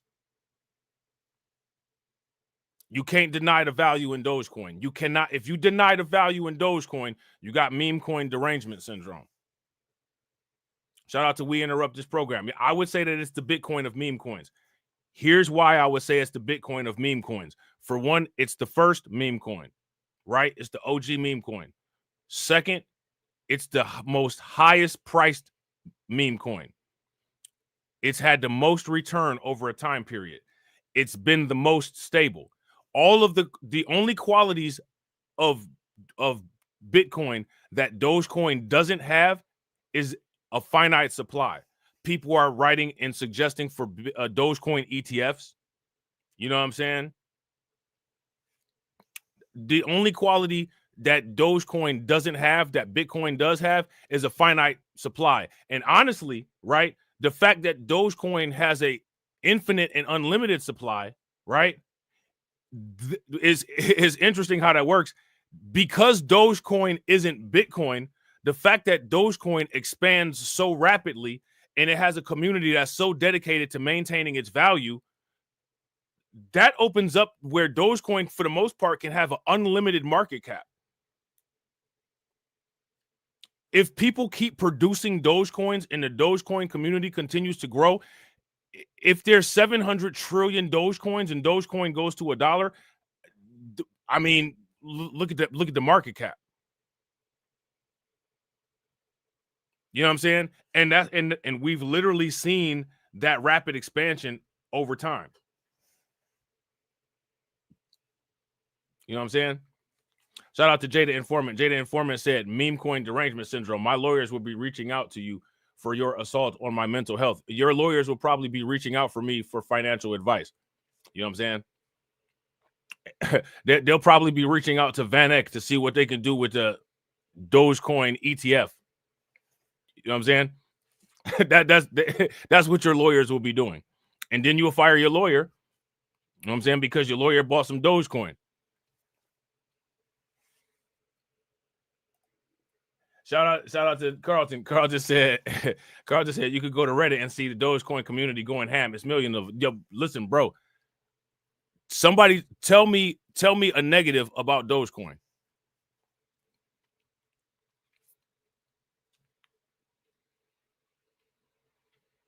The only negative thing that somebody could say about Dogecoin is it's stupid.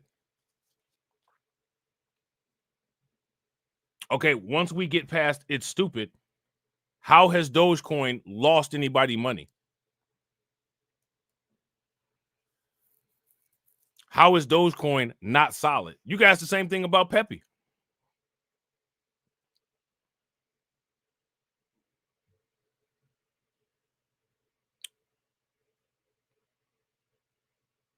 People's reason for not liking Dogecoin is literally, I can't understand a coin with a dog on it.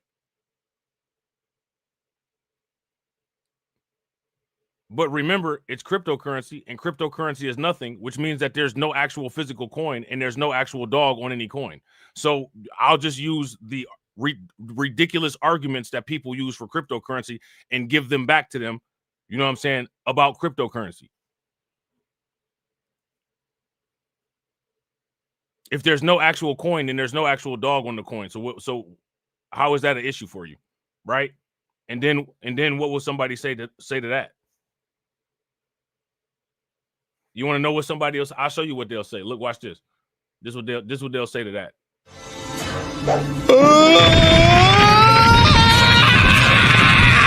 You cheated!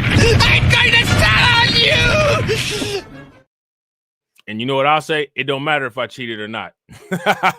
It don't matter if I cheated or not. The only thing that matters is if I won. You know what I'm saying? Shout out to Jada Informant. Jay says, Carlton Way forgot that those 1 million folks that own Dogecoin are homeless and text and watching the market under a bridge. I drive by every morning. I don't know about that one. I don't know about that one, bro.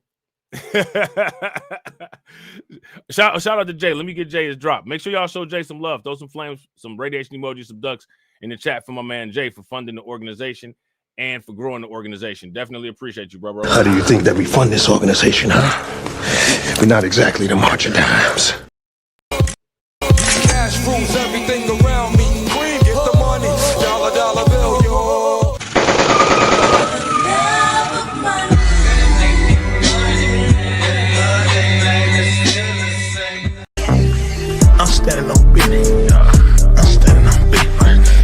I'm standing on business. Shout out to you, bro. I appreciate you. You got me dying laughing. You got me dying laughing. Shout out to We Interrupt This Program. We Interrupt This Program says, catalyst for Trump X when both Canada and Mexico fold to the tariff when the Eagles win the Super Bowl again under the Trump presidency, like in 2017. Yeah. Yo, check this out. In 2017, it was the Eagles. They beat the Patriots, right? I remember that. Because there was some, and the score was like 33 to something, because that was some old, everybody was talking about it. That's when they had all that weird holographic stuff going on, right? I remember that. You know what I'm saying? Shout out to Leonard. What's good with you, bro? Shout out to Jay. Make sure y'all show Jay some love. Throw some flames, some radiation emojis, some ducks in the chat for Jay for funding the organization. Definitely appreciate you, bro. How do you think that we fund this organization, huh? We're not exactly the marching times. Silence! Silence! I ain't got no money, pa. Cash rules everything around me. Queen, get the money. Dollar, dollar bill, yo.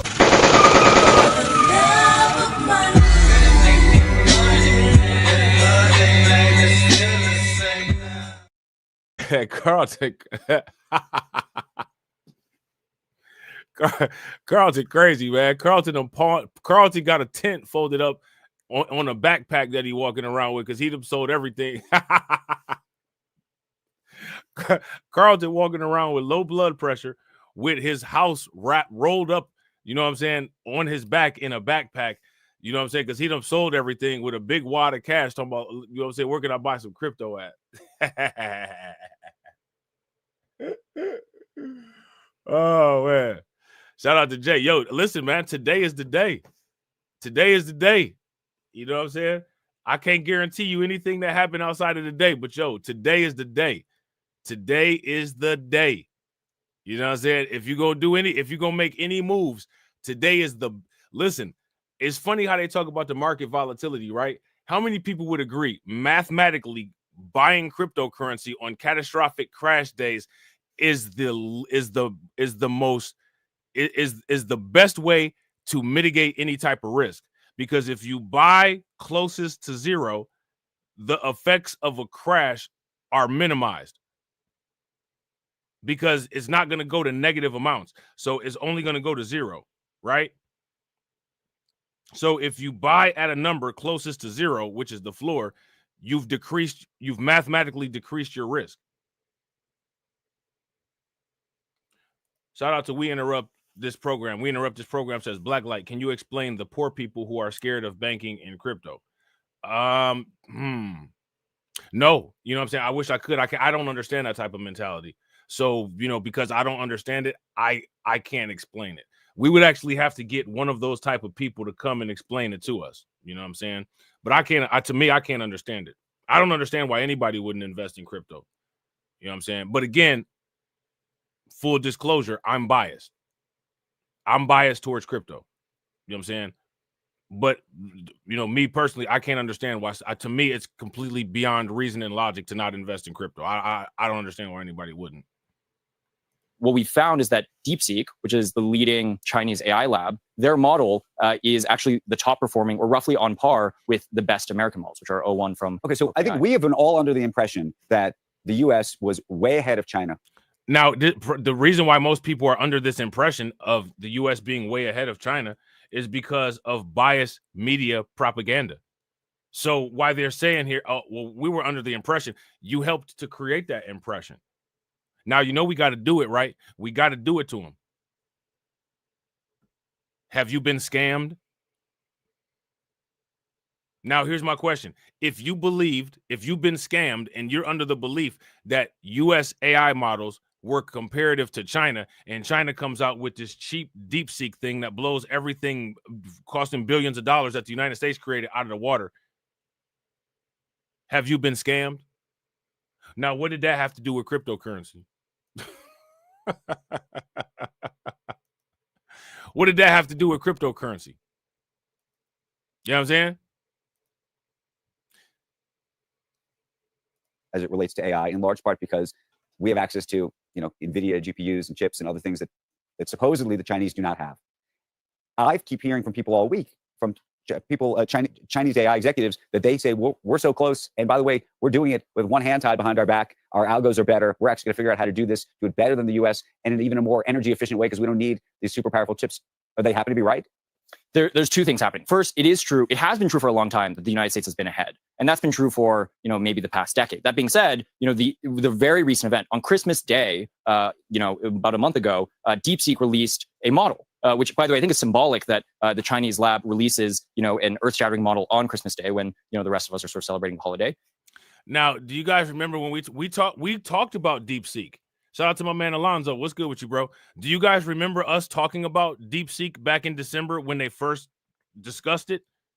It was a news clip from it was a matter of fact, it was a Crypto World news clip from MSNBC that we looked at. If y'all remember that, give me a thumbs up. If y'all don't remember that, give me a thumbs down.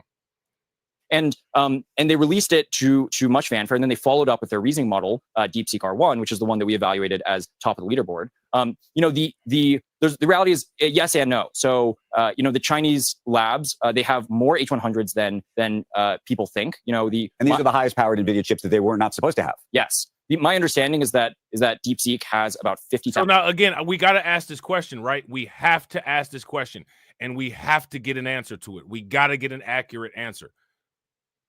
Why is it that quote unquote China's not allowed to have these chips? America just declares China's not allowed to have these clips. How does America make that declaration? And here's my question. Why should China have to follow that just because America just decided to make the declaration you're not allowed to use these chips? On what basis did the United States make this declaration, quote unquote, you're not allowed to use these chips? You can't use these chips. And not only do they say you can't use these chips, but then the United States falsely calls this competition while trying to make rules of restriction to say, hey, listen, when it comes to the starting line of this race, you're only allowed to start 13 feet behind us.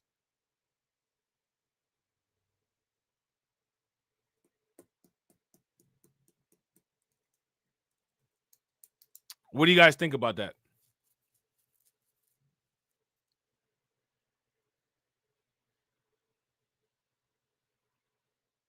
So what people really need to see is that what the United States does domestically, they do internationally.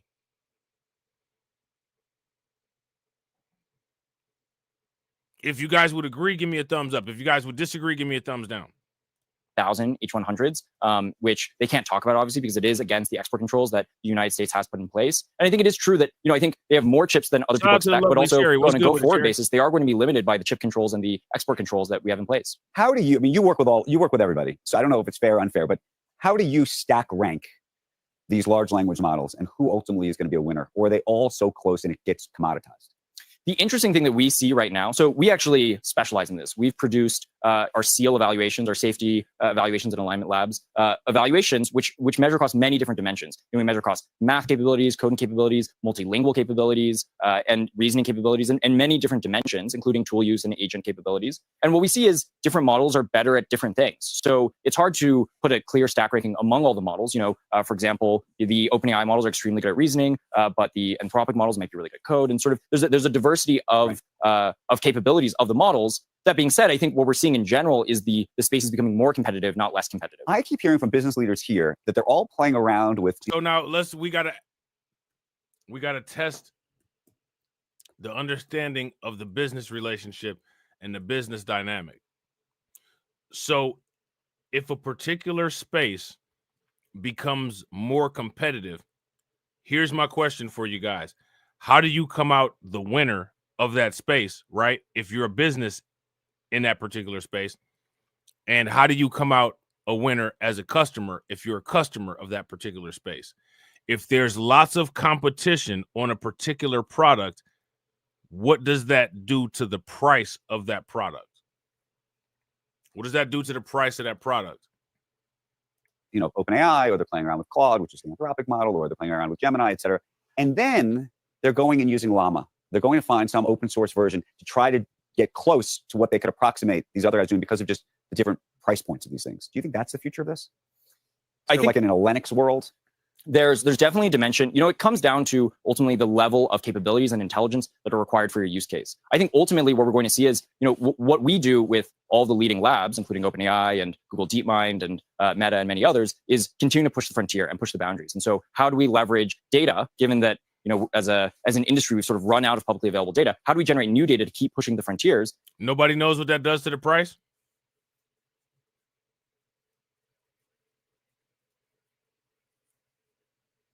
If there's a lot of competition in a particular market segment to create a particular product, what does that do to the price?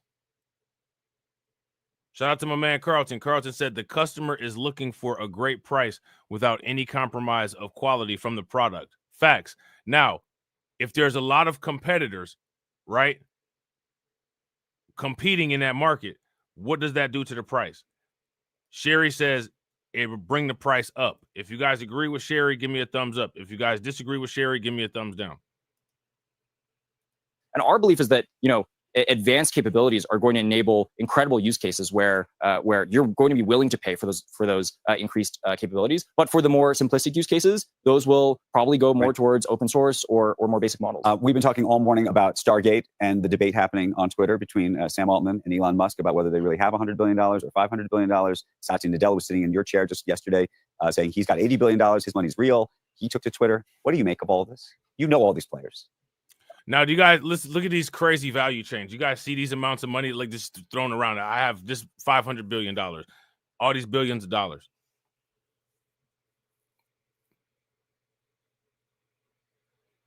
I want people to visualize and hear it auditory and let it sink in and marinate at how astronomically far behind the conversations are that take place in our neighborhood versus these conversations.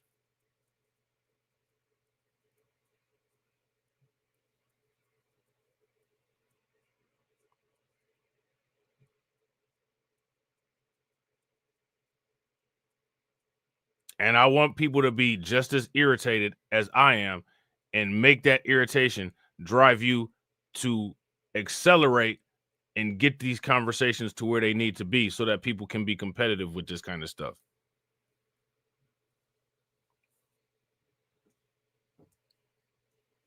I think John Guillory is motioning that the prices will decrease. If you guys agree with John, give me a thumbs up. If y'all disagree, give me a thumbs down.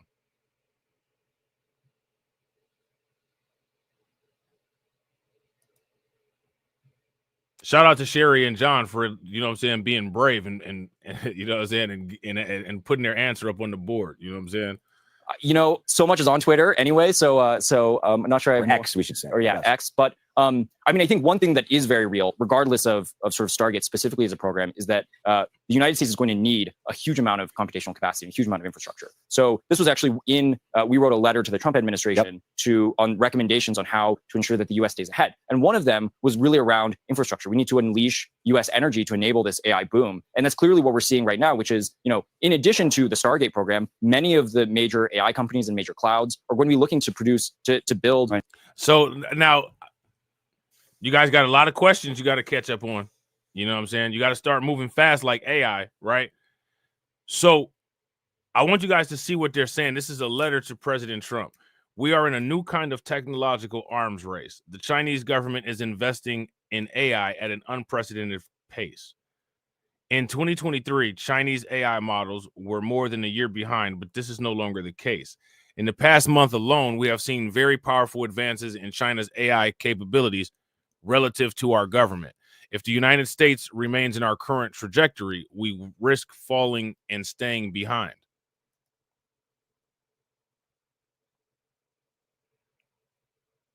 Shout out to Black Free Thinker. Black Free Thinker said, there you go, talking about again. Where your people from? You know what I'm saying? People from the Midwest. You know what I'm saying? People from the Midwest by the way of the South. You know what I'm saying? We call soda pop over here. You know what I'm saying? You feel me? You heard me? You know what I'm saying?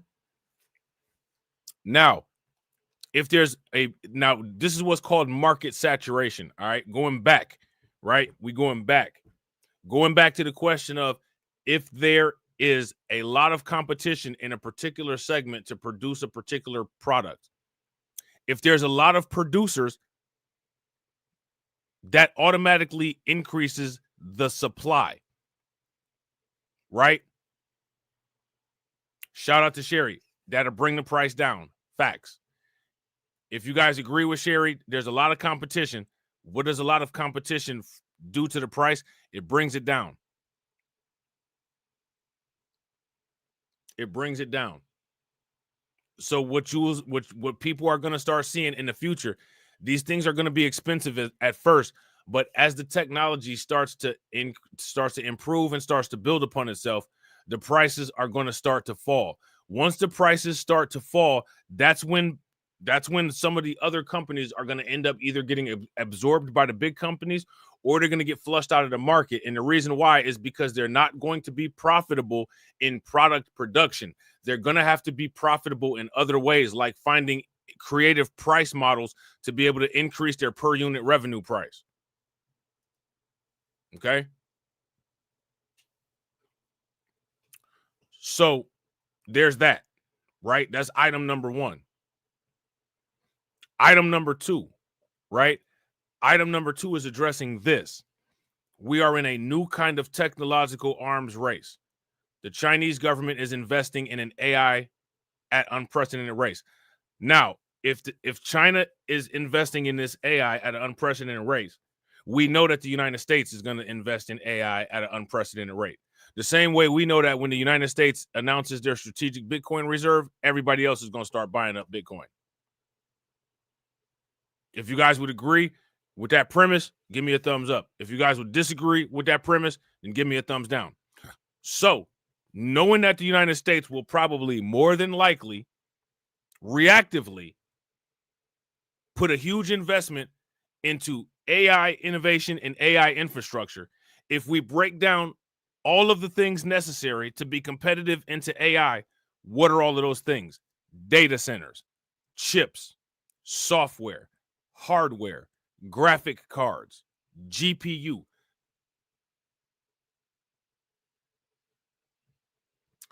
We need to break down all of the component parts that go into building quality AI, as well as companies that put together quality AI, itemize each of those things, and look at the best investments in each of those categories. Track them, get them on the dip. If you guys agree, give me a thumbs up. If you guys disagree, give me a thumbs down. So if you pay very close attention, right, this is what I'm telling you. The politics will guide your investment. All of the people say follow the money, and then people turn around and don't follow money anywhere. You know what I'm saying? What we're doing, this is what following the money looks like. You follow the money, and then you pick it up and put it in your pocket. A giant data center. So the reason I asked this about the different companies doing this, do you ultimately think we need 5, 6, 7 companies all trying to build frontier models? Or, I mean, there's been a talk forever that, you know, in a different, if Lena Khan hadn't been running the FTC, would have Amazon wanted to buy Anthropic already, for example? Or would have Microsoft bought OpenAI? Or would have some of these folks, so there wouldn't be as many, everybody competing against each other in the same way? I don't know, maybe you think the competition is great. I just don't know how long term, how many models there ultimately will be like that. I mean, our view is actually that this is potentially going to be one of the greatest markets or the greatest industries ever. You know, right now, let's say there's between $10 and $20 billion of LLM-based revenue. And if you believe that we're actually on a track towards superintelligence or AGI, then it stands to... Now, again, on a track... Now, I want you guys to understand this. On a track towards superintelligence or on a track towards AGI. Now, again, right, to the people that have been around for a long time, how many, I mean, here's the thing, right? This is what I'm saying. We went over all of this right here. We went over all of this 2 or 3 years ago.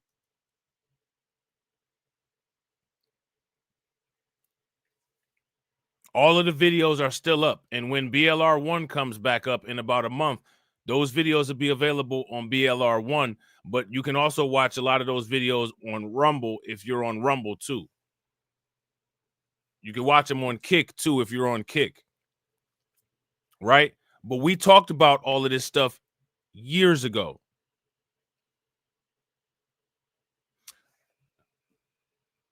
Here's my question for everybody.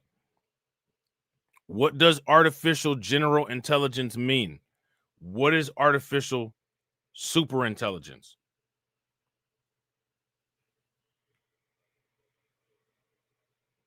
Shout out to Carlton Wade. Carlton Wade said, update, XRP is $2.31. I need some liquidity, damn it. Help your boy out with liquidity. I need some damn liquidity. The reason that that's going to go to $1 trillion or more of revenue. And so if you're looking at a market that's going to go from, let's say, 10 billion to 1 trillion over who knows how many years, I tend to believe a fewer number of years. I think we're sort of in the 2 to 4 range. 2 to 4 to get to AGI. What's your version of AGI? I think, obviously there's many definitions. The definition I believe in is are powerful AI systems that are able to use a computer just like you or I could and could use all the tools that a computer could. And yeah, that's very watered down definition of AGI. Let me ask you guys a question. What's the implications of AGI?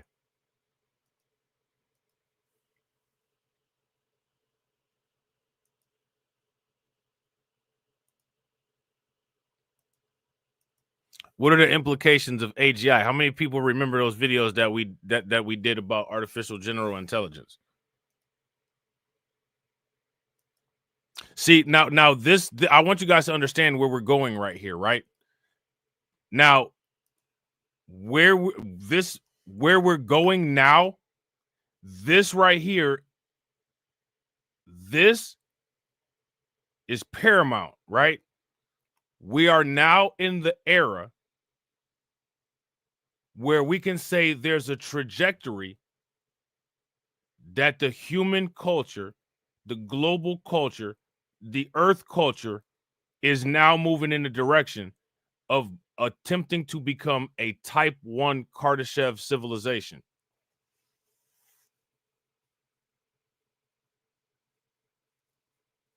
Why can we say that? We can say that because a lot of the implications are energy focused.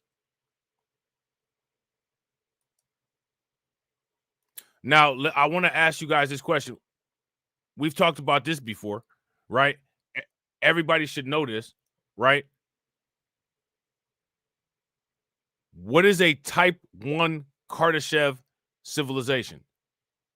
Define what qualifies a civilization as a quote unquote Kardashev type 1 civilization.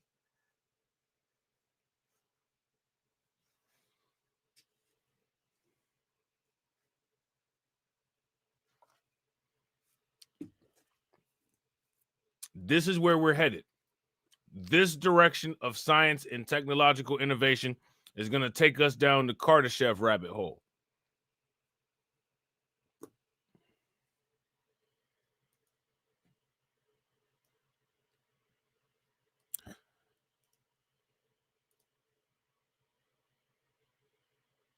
What is a Kardashev? What is a Kardashev civilization? Are you all good, John? Don't worry about it, bro. Yeah, shout out to John. Y'all hear that? Chat, help him out. Carlton got your back. Carlton used his last little bit of blood circulating through his body that he didn't sell for Bitcoin to type into the chat.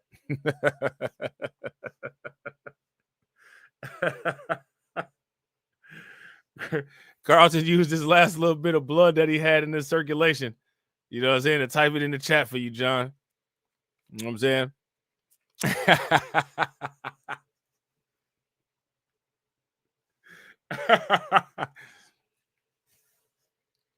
Utilizing all known sources of energy produced by the planet.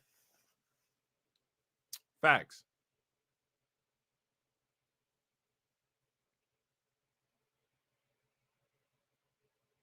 Now, once we get into this AI and AI becomes optimized and maximized, how long do you think that it'll take from the AI optimization to the ability of humans to utilize all planetary energy sources. How long do you think that gap of time will be? I don't think that gap of time will be long, because artificial intelligence exponentially increases and logarithmically decreases amounts of time necessary to gather and analyze large sets of chronological information. You know what I'm saying? So it's like it's gonna be like dominoes falling down. Once this gets into motion, it'll be a cascading sequence of events that quickly brings you from point A to point B almost instantaneously, like teleportation. Shout out to Carl. Carl just said your boy be watching science stuff on YouTube, not just Charleston White videos. Facts.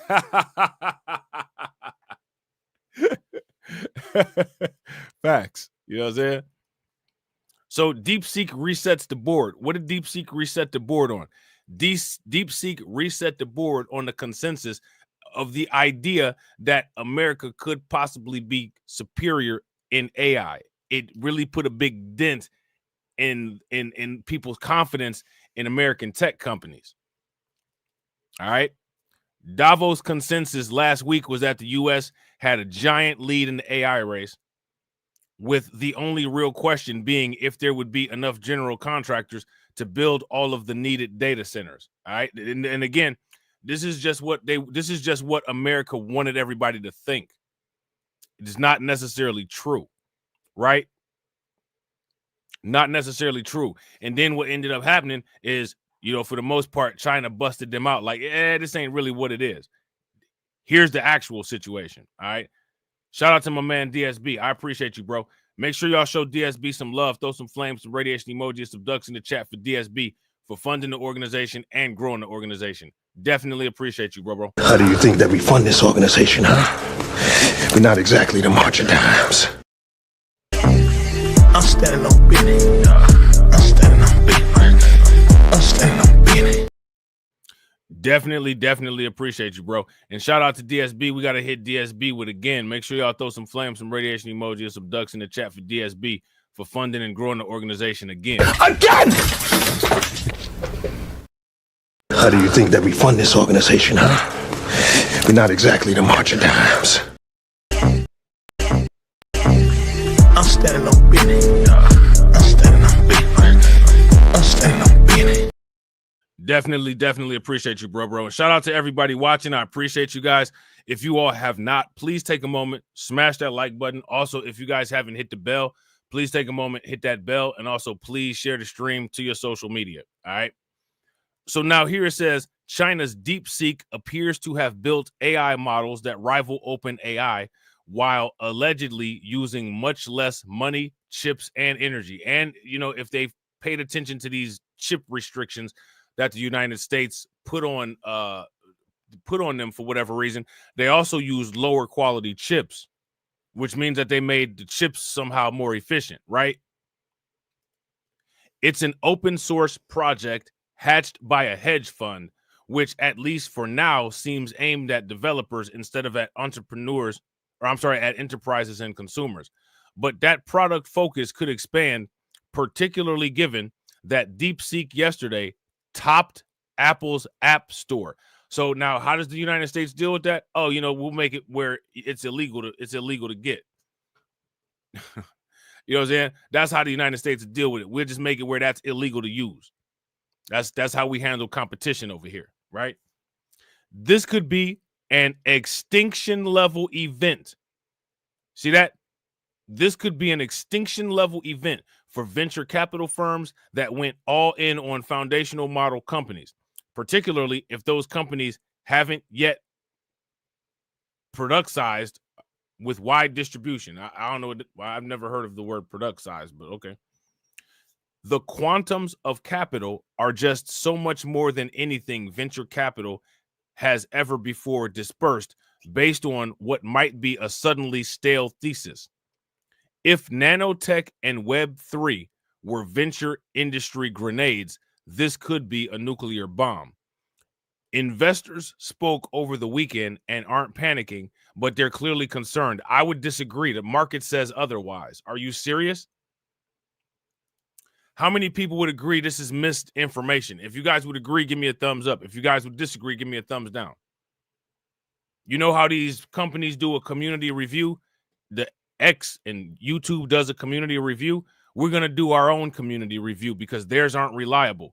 Let me ask you guys this question. Is this misinformation? If this is misinformation, give me a thumbs up. If it's not misinformation, give me a thumbs down. We're looking at the market right now. The market is bleeding right now. If the market is bleeding, what does that mean? What that means is that these investors are so scared of the implications of this and how it could negatively affect their investments, they're leaving their investments to try to find more stable and more protected investments, less volatility. That's what that means.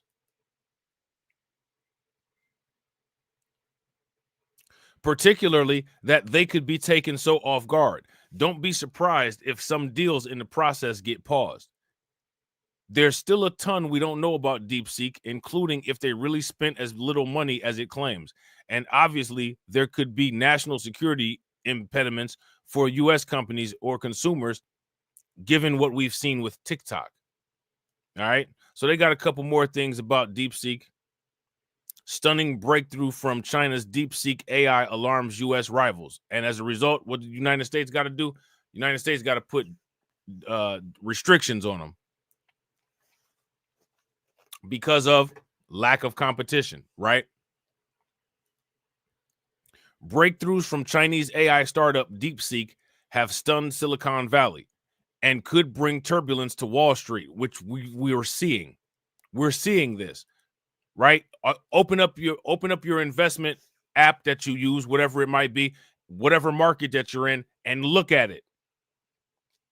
You know what I'm saying? Breakthroughs from Chinese AI startup DeepSeek have stunned Silicon Valley and could bring turbulence to Wall Street, as they were accomplished at a fraction of what the U.S. giants are spending, and despite export bans on top-of-the-line chips.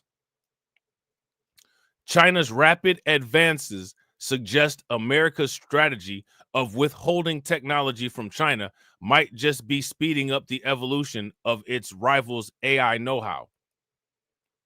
So now we got to dive into this, right? We got to dive into this.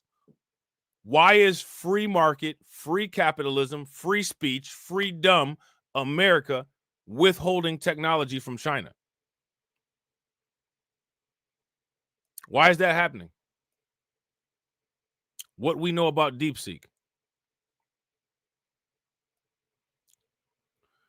Chinese AI startup DeepSeek has rattled Silicon Valley, potentially disrupting the nascent industry with an inexpensive and accessible alternative to the technology U.S. giants have poured hundreds of billions of dollars into already.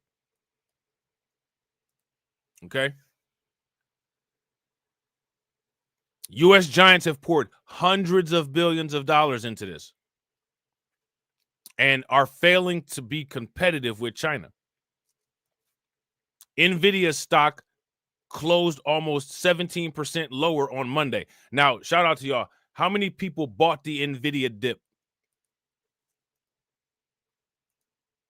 If you bought the NVIDIA dip, give me a thumbs up in the chat. If you didn't buy the NVIDIA dip, give me a thumbs down.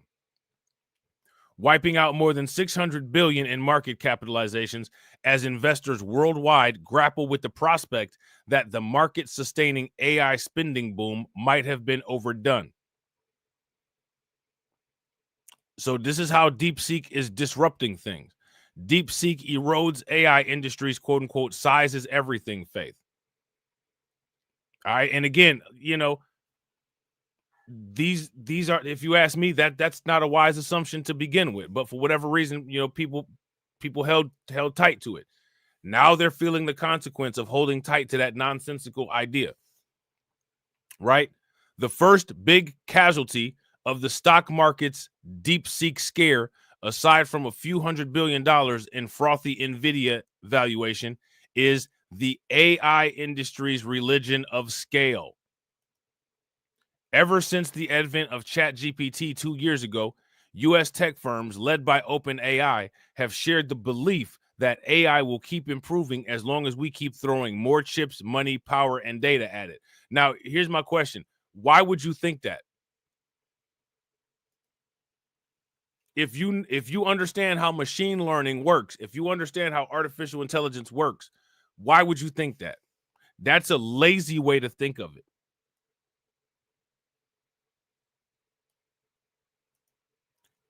That's a lazy way to think of it.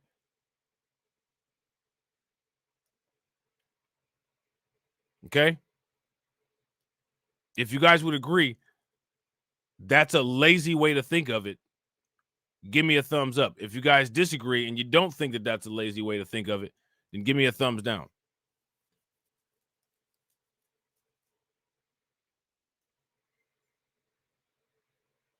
That's a lazy way to think of it. Okay? So now we're going to look deeper into the fear that American tech companies and American investors are grappling with right now as a result of this quote unquote Chinese monster called DeepSeek. Okay? DeepSeek causes panic. Trump keeps shipping. All right. Now, let me ask you guys this question. When it comes to these quote unquote tariffs, right? Because China is one of the countries that got hit with these tariffs, right? What kind of effect are the tariffs going to have on DeepSeek? That's my question for you guys. What kind of effect is the tariff going to have on DeepSeek? DeepSeek catches the AI industry off guard. Chinese OpenAI competitor DeepSeek was released on January 20th, but didn't catch the world's attention until this past week when it took economic markets by storm, slashing AI stocks and deepening the sell-off for many AI coins. All right. Trump also commented on DeepSeek's rapid success, noting that this should be a wake-up call for U.S.-based AI companies. Investment analysts see sell-offs of AI stocks as an overreaction, but how seriously should DeepSeek be taken? That's my question for you guys. And shout out to everybody watching. I appreciate you guys. If you all haven't smashed the like button yet, please do me a favor. Take a moment, smash that like button. Also, if you guys have not hit the bell, please take a moment, hit that bell, and also please share the stream to your social media. All right, now look at this. You see this tweet right here? Anyone who thinks DeepSeek just came out of nowhere should see this graph. For each model on this graph, weights, codes, and detailed papers were released. This is a team with a strong track record and has been working hard for a while. They didn't come out of nowhere. All right, so look at that. Okay. So I think that's it as far as DeepSeek goes with this particular article right here. All right. So, you know, it's interesting, right? You know, these liberal news media outlets and these conservative news media outlets, they're supposed to, quote unquote, you know, allegedly be against each other, and they're not really on the same page. But what's interesting is that they sound the same, right? So we can't take their opposition of each other serious, because here we have NBC saying the same thing that we just heard Fox say, right? We got NBC over here saying the same thing that we just heard Fox say. China's DeepSeek AI is watching what you type. Now, let me ask you guys this question. What else is watching what we type? DeepSeek ain't the only thing watching what we type. Who else is watching what we type? The app collects data similar to what American-based AI models collect. You know what I'm saying? The app collects data similar to what AI-based American models collect. But Chinese laws could make it more accessible to the government. All right. China's DeepSeek, the free artificial intelligence chatbot that's undercutting American counterparts, has prompted worries about whether it's safe to use. And honestly, I don't believe these worries. I believe that these worries are fake outrage, and these worries are just out here and perpetuated, right? These worries are just out here and perpetuated to do what America does, which is a pattern of stifling competition when they're getting their asses beat. That's what's actually happening here. You know what I'm saying?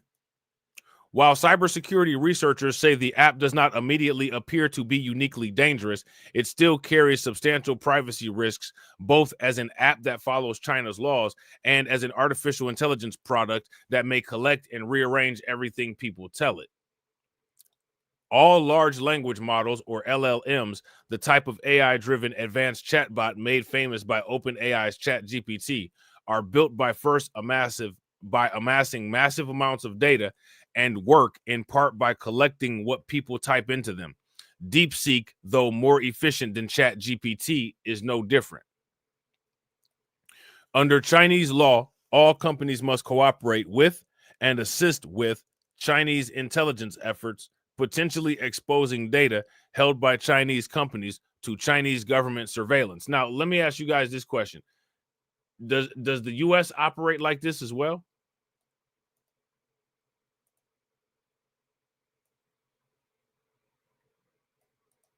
Does the U.S. operate like this as well?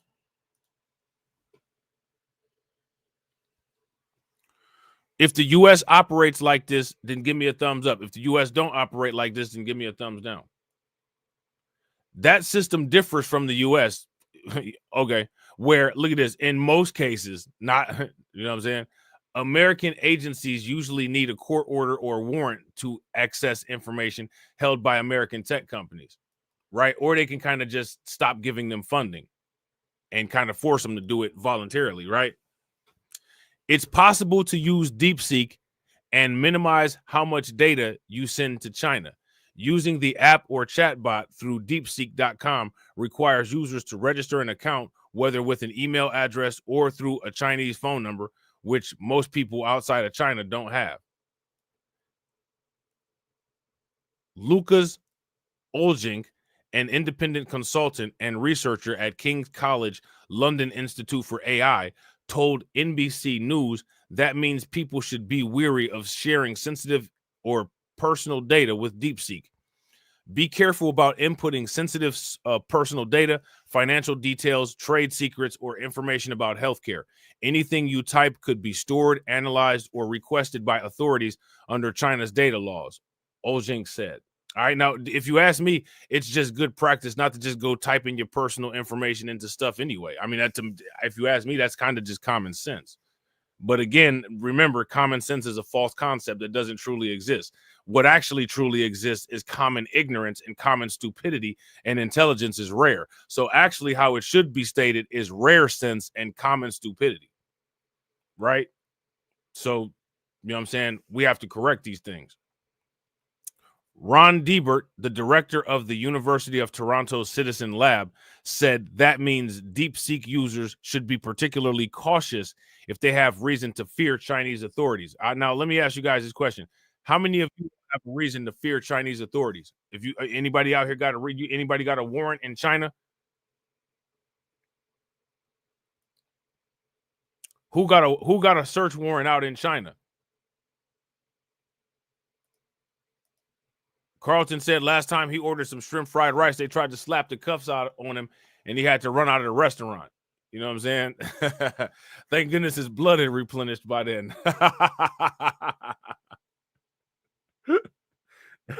Thank goodness his blood had replenished by then. You know what I'm saying?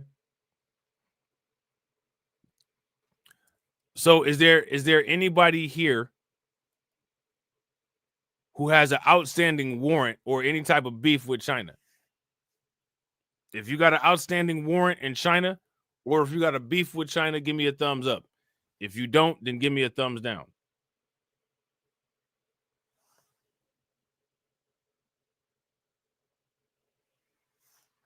Shout out to AW1. AW1 said, yo, Rob, my boy is going to help with my crypto game. Hey, that's what's good. That's what's good.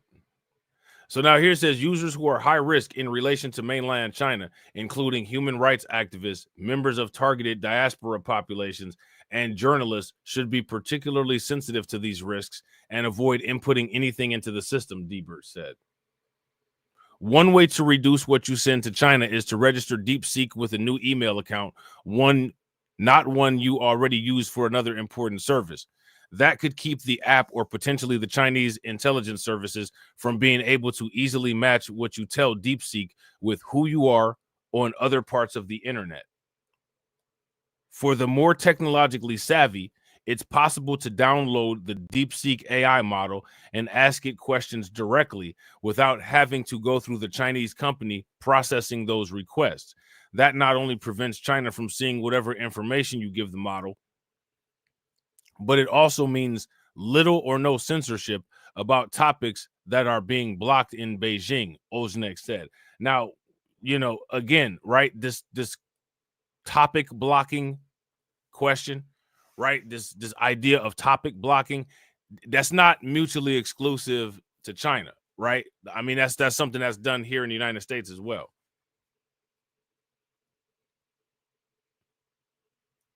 That's something that's done at a high rate here in the United States. You know what I'm saying? Like, that's something that we see very common. That happens all the time. Let me ask you guys this question. What are common topics and common things that are blocked in the United States because for whatever reason they may not be popular, they hurt people's feelings, whatever? DeepSeek has also prompted worries because its privacy policy declares that it collects a large amount of sensitive information from users, including what kind of device they're using and keystroke patterns or rhythms. While some people may find that invasive, it is limited to what a person types into the app and not what they type into other apps, and that it is unheard of. TikTok and Facebook, for example, have ways of tracking users' keystrokes and mouse movements. Now, again, when have you heard about that? Right?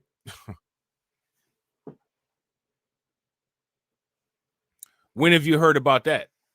So this right here, this is what the tech is doing. So, you know, as we're finding out about what DeepSeek is capable of doing, we're inadvertently finding out what American artificial intelligence apps and models are doing as well. All right.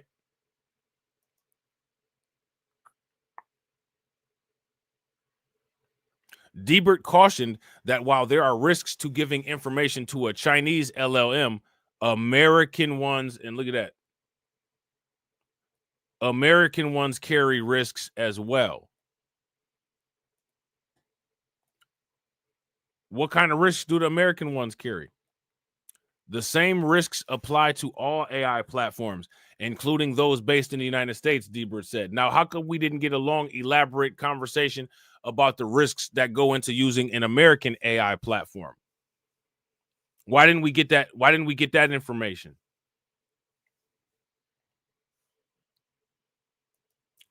Diebert noted that many U.S. tech companies collect similar sensitive information and that recently they've worked to court President Donald Trump. Anyone who is remotely critical of the administration, is a watchdog of the administration, or is a part of a vulnerable at-risk community should exercise serious caution before inputting any data into what are largely quote-unquote black boxes. All right, now let me ask you guys this question. What is a black box?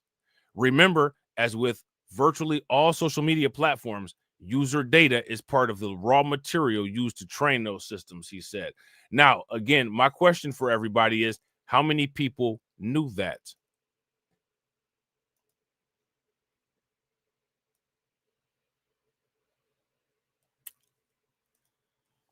How many people knew that? That's the question, right? Now, here's the even better question. Now that people know that, what are people going to do with it? People going to use it to invest? People going to use it to step their game up? Or people just going to let the world pass them by? Who knows? Now, I just want to show you guys the headlines on this, right? We already saw them talk about this, these allegations of DeepSeek utilizing open AI proprietary information, right? But again, just pay very close attention. You got NBC and Fox News saying the same thing. You know what I'm saying? You got NBC and Fox News saying the same thing. Now, would they admit that? Probably not. But it doesn't matter if they admit it or not. We caught them in the act. We caught them in the act. All right. Shout out to everybody, man. I appreciate you guys coming through. All right. Make sure you guys show the stream sponsors some love. All right. Because without these people, there are no streams. Don't move a muscle. Let the stream take you into the next premiere window. Hit the bell over there. Hit the like. Share the stream. Drop a comment. 12:55 a.m. We got more Undocumented popping off. If you're not subscribed to Undocumented, please take a moment, subscribe to Undocumented. If the mods could drop the link to Undocumented in the chat, I would greatly appreciate it. All right, make sure you guys hit this link that the mods put into the chat. Go and subscribe to the channel. If you're subscribed to BLR on Rumble, Twitch, or Kick, and you're not on YouTube, you're fine. You'll get an alert. All right. Shout out to my man DSB. We got to play a lot of agains for DSB. We got to play a lot of agains for DSB. Make sure y'all show DSB some love. And I think we hit the goal. Somebody add it up and let me know if we hit the goal. Shout out to DSB. Make sure y'all show DSB some love. Again! Shout out to my man John Guillory. Make sure y'all show John Guillory some love.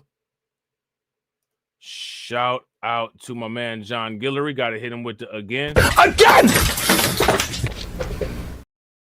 Shout out to Hurricane IQ. Appreciate it, bro. Shout out to DSB. We got a lot of agains for DSB. Again! Shout out to DSB. Make sure y'all show DSB some love. Again! Shout out to DSB. Again! Shout out to DSB. Uh-oh, hold on. Again!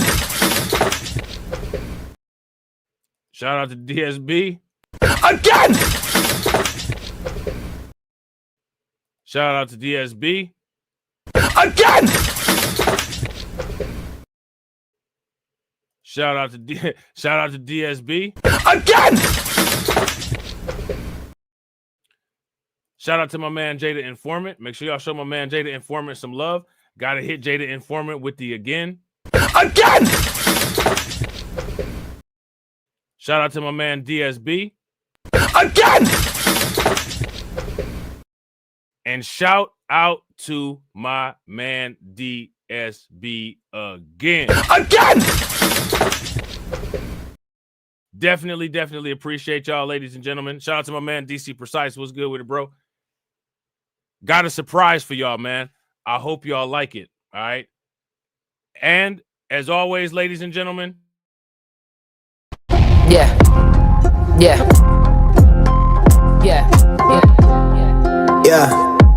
Hey. Hey. Yeah. Tell him, bro. Yeah.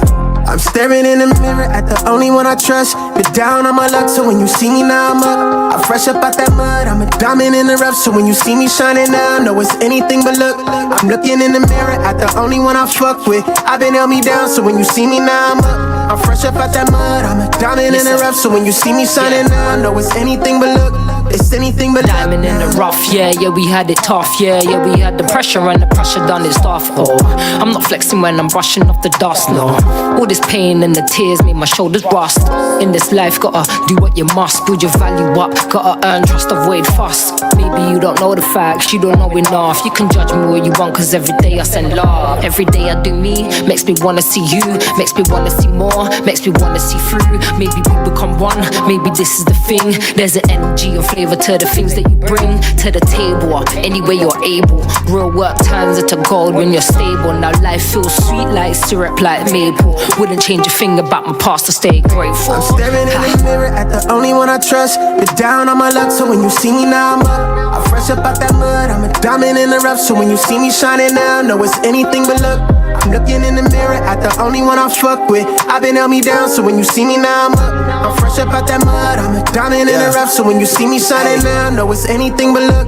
It's anything but luck now. I'm busy doing me, I'm out their range, I'm out of reach now. Almost let it drown, but they found me off the freestyle. Product of that ground, you seeing her eye me down. She wanna vibe, trying to see if she can slide. It's in the green now, it's snakes from my past. They look at me where I'm at, thinking they could hit my line, and I'ma help them on their feet now. I had a few I looked up to, they showing different shades. They might have blocked a couple rays, but now they watching my beam down.